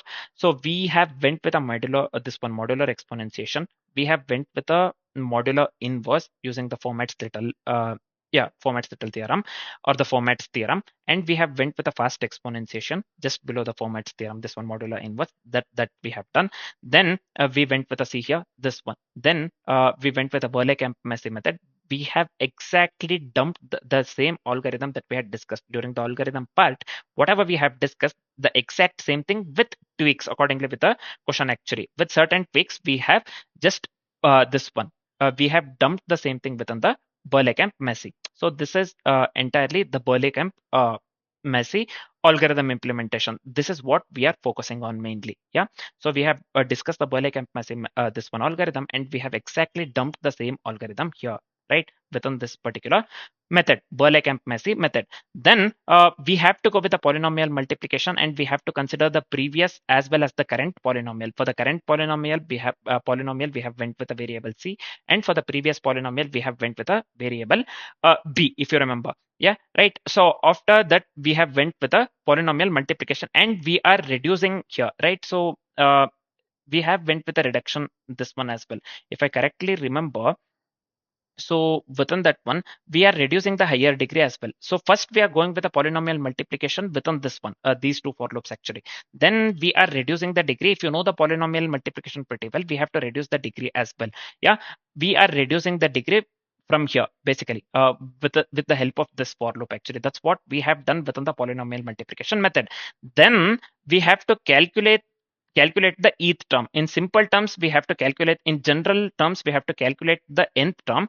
So here, basically, we have to calculate the eth term based on this particular problem. We are calculating the eth term within the time logarithm e, actually, or log e, by making use of the Kaitamasa method. Yeah, by making use of the Kaitamasa method. Yep. to calculate the nth term or eth term within this problem actually with the help of the linear recurrence.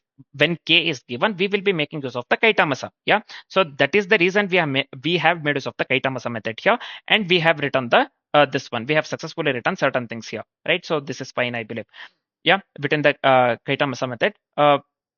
Yep, basically we have went with a degree edge case. Yeah, so those things, base polynomial, handling the degree one, resulting polynomial we have made use of, and we have made use of the binary exponentiation as well. If you remember, while loop I have written somewhere. Yeah, this part we are going with the binary exponentiation as well within this while. Yeah, so that is the reason I said whatever the algorithm that we have discussed within the number theory algorithms previously, or if you are referring to 150 algorithms playlist in the number theory, you have to know certain algorithms pretty well for the implementation. I insist you to go through those algorithms if you don't know. If you don't know those algorithms, or else implementation you'll not understand anything. You have to blindly follow that. That's impossible almost to implement. Yeah. So if you don't know modular inverse, this one binary exponentiation, fast exponentiation, you don't know. If you don't know Fermat's little theorem, if you don't know this one Berlekamp Massey, how you will implement? Basically, the implementation is impossible almost. Yeah. So binary exponentiation we have made use of. Finally, we are returning the answer here within the Kaitamasa, yeah, by making use of the what do we call answer variable or the result variable ans. So this is fine. Yep, the final value is computed within this for loop actually. Then we went with the encode state as well as the decode state. These two methods which are absolutely necessary. Yep. So this is fine. Then everything that is related to the input output part we have written within the main method. This is fine, I believe. Yep. So this is it for the coding part. As we are done with the coding part, I have explained you this one step by step. I am saying this one, or I'm stressing this one again. Wait a second. We are having one error. What error we have? Cannot. Why? What happened here? 1 second. Just give me a second here. So within the Berlekamp Massey, we have went with a new C. So here actually we have to go with the this one. What do we call? Current and the new polynomial we have went with current polynomial C, and new polynomial we are going with a B actually. So we have to consider only C here. Why I have considered the new C? So this is a typo. Anyway, so let me make this one correct. Now the error is gone, I believe. We can just ignore other things actually. Anyways, yep. So let me run the code. We do not have any error currently. So let me run the code. Yep. So yeah, it's asking for the input. So let me open the Chrome. Let's do one thing. Let me copy this entire thing. Yep. So let me copy this one. Let me open the Chrome, or sorry, let me open the IntelliJ IDEA. Let me paste this one and let me hit the enter. And yeah, we are getting the output 1. So whatever the code that we have written works absolutely correct. So again, so you have to know certain algorithms for this. You have to have the idea on the basic math actually when it comes to form this one implementation. You have to know the modular inverse, modular exponentiation, binary exponentiation. These kind of things you have to know. Yep. So Berlekamp Massey algorithm. So Kaitamasa, you have to have the idea on how to find the nth term in the linear recurrence when k is given actually, right? So Kaitamasa and polynomial multiplication basically. How we will be going with the polynomial multiplication. Within that we will be going with the reduction as well, right? Reduction of the degree that I'm speaking of within the polynomial multiplication. Yeah, those kind of things you have to have the idea on it. Yeah, basic math, algebra, and the so whenever you are solving a bit of geometry, so we are not making use of any geometrical this thing actually math. You have to know about the algebra. So basic math here, right? Basic math, and yeah, you have to have the idea on certain geometrical things as well. Yep. So this is basic math. You have to have the idea on these things actually. If you're good with the algebra as well as if you're good with the geometry, you can just that the same thing actually. You have to um, you have to implement the same thing in the form of code. That's it. Or you have to articulate the same thing in the form of code. Your thought process, you have to articulate that one in the form of code. Yep, that's what you have to do. Berlekamp, Massey, as well as the polynomial multiplication, and then we have went with this thing. What do we call Kaitamasa? So Kaitamasa, we know why we make use of it. We have already discussed, and two more helper methods we have went with. That's necessary for this problem. Yeah, encoding state as well as the decoding state. Two methods that we have went with. That's necessary actually, and we are getting the desired output as well. So now let me do one thing. Let me copy this one entirely. Yep, let me copy the code entirely. I'll just open the Chrome here. There is something called submit solution here. You can clearly see. Let me close the PDF. This is not required now. Yep. So let me close this one entirely. Just give me a second here. One second. So one second. Yeah. So I'll just open this one in the new tab actually. Yep. So here we have to select Java. I have already selected Java here within the DMOJ website. Yeah. So I have already selected the Java latest here. So let me remove this code and let me paste the code that I have copied. Yeah. Solution code. So let me remove this one. This is not required. This is only required for the IntelliJ. And yeah. So let me change this one. SQL slave DM. So this one DMOJ. So let me change this one to the main actually method main. So this is fine, I believe. This is enough. So let me do one thing. Let me hit the submit button. Let's wait for some time. Yeah, for the first batch, actually, we are getting accepted. We have around, yeah, 28, this one test cases. For the batch 2, we are having 28. That is also getting passed. For the batch 3, we have around 16 test cases. That is also getting passed. Yeah, for the batch 4 as well, 19 test cases have got passed. For the batch 5, so yeah, for the batch 5 also, the test cases are getting passed. And for the batch 6, we have,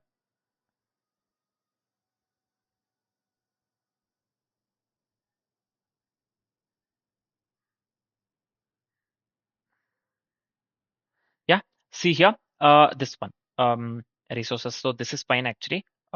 This is fine. Final score we are getting 100 out of 100, meaning this one, what we call, we are getting the 25 points, meaning all the test cases are getting passed. You can clearly see here AC in the green actually, AC in the sense accepted, right? You can just, I'll just scroll, you can just look into it. All the test cases are getting passed in the DMOJ, right?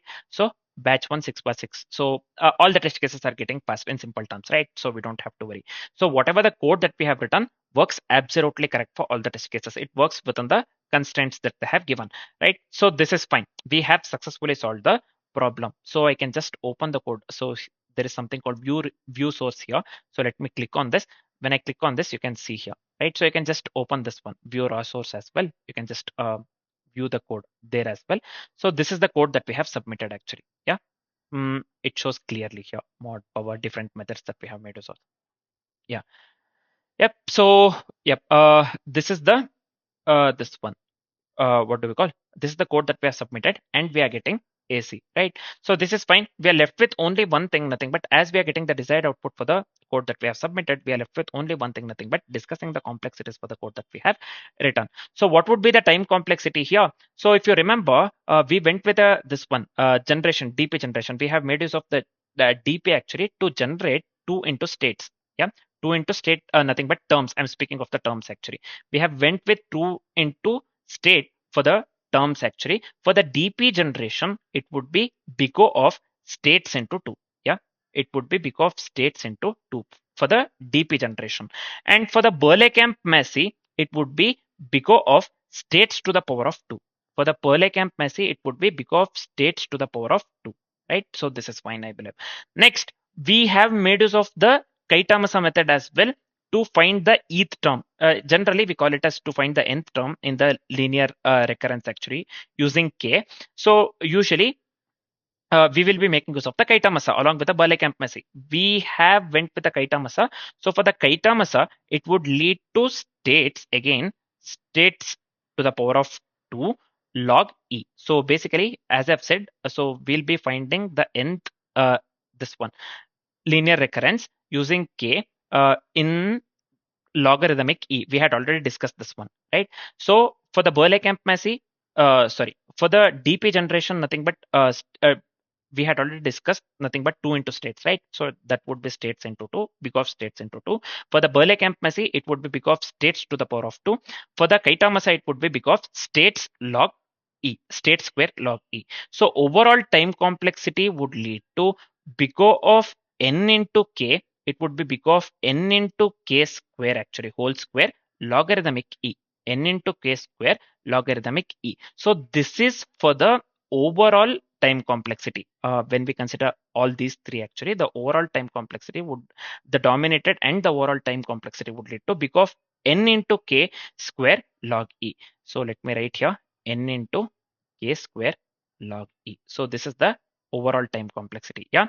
So what would be the space complexity here? Space complexity would lead to big of n into k. You would have already guessed this one. So this would be big of n into k. So the memory, it completely depends on n as well as the k. So overall space complexity would lead to big of n into k. So basically the problem that we solved is nothing but it completely depends on the graph dp as well as the linear recurrence optimization. Yep. So for the linear recurrence optimization, we went with the Berlekamp Massey as well as the polynomial multiplication and this one Kaitamasa. Yep. And you have to have the idea on the this one math. Actually, when it comes to modulo inverse and other stuff, you have to have the idea. And graph, nothing but we have n events that are connected. They have strictly mentioned in the question, we have n events that are direct that are connected uh, in the form of directed graph. Actually, that's what I read right initially, right, while reading the problem actually. Yep. So here this is nothing but the graph dp as well as the linear recurrence optimization problem, right? So the key trick is to convert the exponential dp, so exponential dp actually, the key trick is to convert the exponential dp into the recurrence and then solve with the Berlekamp Massey as well as the Kaitamasa for the huge E. Nothing but so in the time complexity, I've strictly mentioned logarithmic E, this part. Yep. So by making use of the Kaitamasa as well as the Berlekamp Massey. Yep. So this is fine, I believe. And the space complexity we have already discussed. Space complexity would lead to big of n into k as well. So the time complexity and the space complexity for the code that we have written would lead to big of n into k square log e, and space complexity would lead to big of n into k respectively, right? So this is it for the complexities part. Yep. So we have successfully discussed the complexities part as well. We are done with the problem. Yeah.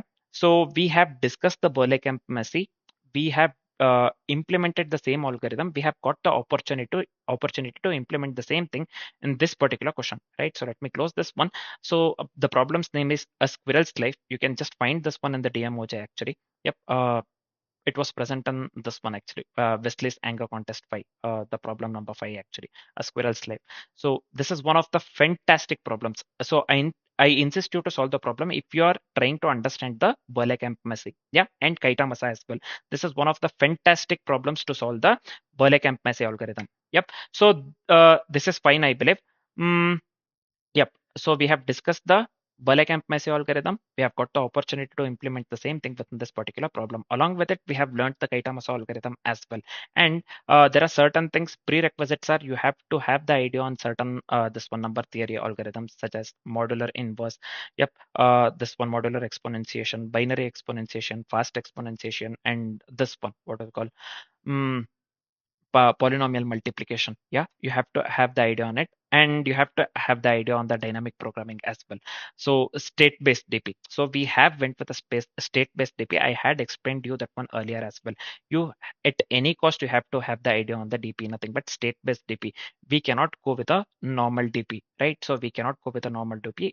Accordingly, with the constraints, we have to make use of the state-based dp, right? So that's what we did actually for this particular problem. We have to have the idea on the state-based DP as well, right? So these things are the prerequisites. If you know certain things, and the implementation becomes easier. Implementation might be, you might go wrong at certain point of time. If you have the idea, you can correct that. Yeah. If you do not have any idea, if you have 0% idea, then you will fail miserably. Yeah. You have to have the idea on certain algorithms, number theory algorithms, to solve this particular problem. Along with it, you have to have the basic knowledge on the this one, what do we call dp, especially state based dp. If you know how to this one, go with the state based dp, and if you know certain this one number theory based algorithms, it's very easy to implement. I won't say very easy, but yeah, you can just segregate into different methods and you can implement. I always do that. Especially I'm in the this one, what do we call, I'm solving the div1 problems as I'm in the master in Codeforces. Mostly I'm trying to solve the this one div1 problems. Especially what happens, so I go with this way. I segregate into different methods actually. Then um, I try to implement certain things. I wouldn't lie. Every problem that I implement, if you see actually in the Codeforces, it will be segregated into different methods. Then I'll be implementing the solution within those this one, what do we call, methods actually. Why I do that? So it's easier to understand. One thing, I don't type it because so so I go with, usually I go with a, single this one character variable naming. So I don't have the patience to type this one entire thing actually, right? Usually I go with that will be extremely long. By the time you will be solving the problem C or problem D, you'll not be having the patience actually if you're typing. Yeah, it's better if you go with this one. What do we call? Even if you're making use of the templates and if you're changing whatever the things that are required, it's better to go with the individual this one. After you understand certain things, it's better to go with the individual this one single character variable naming. So I'm not insisting you to do that. If you have time, if you're good with the typing actually, you can just go with a good variable naming as well. But I prefer I'll not be having that much of patience usually. Even in the lead code problems that I solve, most of the times I go with the this one, what do we call, single character variable naming itself. I i myself don't actually this one don't prefer to type the entire thing. I don't care about the good variable naming and other stuff, especially this one. If I'm not giving the interview, suppose if I'm giving the interview, I'll be writing the variable's name actually within the interview, right? So yeah, otherwise if I'm just giving the contest, usually I'll just be going with a single character variable naming itself. I'll not be having that much patience at that point of time if I'm giving the interest to type the entire thing. Yeah, so it's better. So I'm not speaking of the variable naming actually. It's better to segregate into different methods and then solve. For segregating the different into different methods actually, you should be knowing certain algorithms. So that is the reason. So make a good this one, what do we call, notes of it. Whatever the algorithms that you learn actually, you can just do it this one virtually. So you can just save them, you can just type them, or you can just understand, or you can just watch some YouTube videos and you can just save them, or you can just write it. That also you can do. It's your preference, right? So everybody have their own way actually, way of learning, right? So I won't be telling that you have to do in this particular way itself. You have uh, n number of ways to do it. At the end of the day, you have to understand and you have to implement. Don't implement anything blindly, right? So that's what I wanted to say. Anyhow, yep, we have implemented this one Berlekamp Massey. So within this particular problem, we have got the opportunity to implement the same algorithm, this one Berlekamp Massey. We are done with that actually. Yep. Next, what we are going to do, basically, just give me a second here. Next, we'll be discussing about the topic, discussing on the topic number theoretic transform. Usually, we call it as NTT, right? So next we'll be discussing on the algorithm or on the topic number theoretic transform NTT, right? So for now, all good. We have discussed almost everything that's related to the Berlekamp Massey. Yeah, and we have the idea on the Kaita-Masa as well, and certain number theory algorithms that we had discussed earlier, right? So now I hope the main focus is on this one. The main focus was on the Berlekamp Massey. I hope the Berlekamp Massey algorithm is entirely clear, right? So I hope the concept is completely clear. All good. Yep. So for now, this is it. Thanks for watching, guys.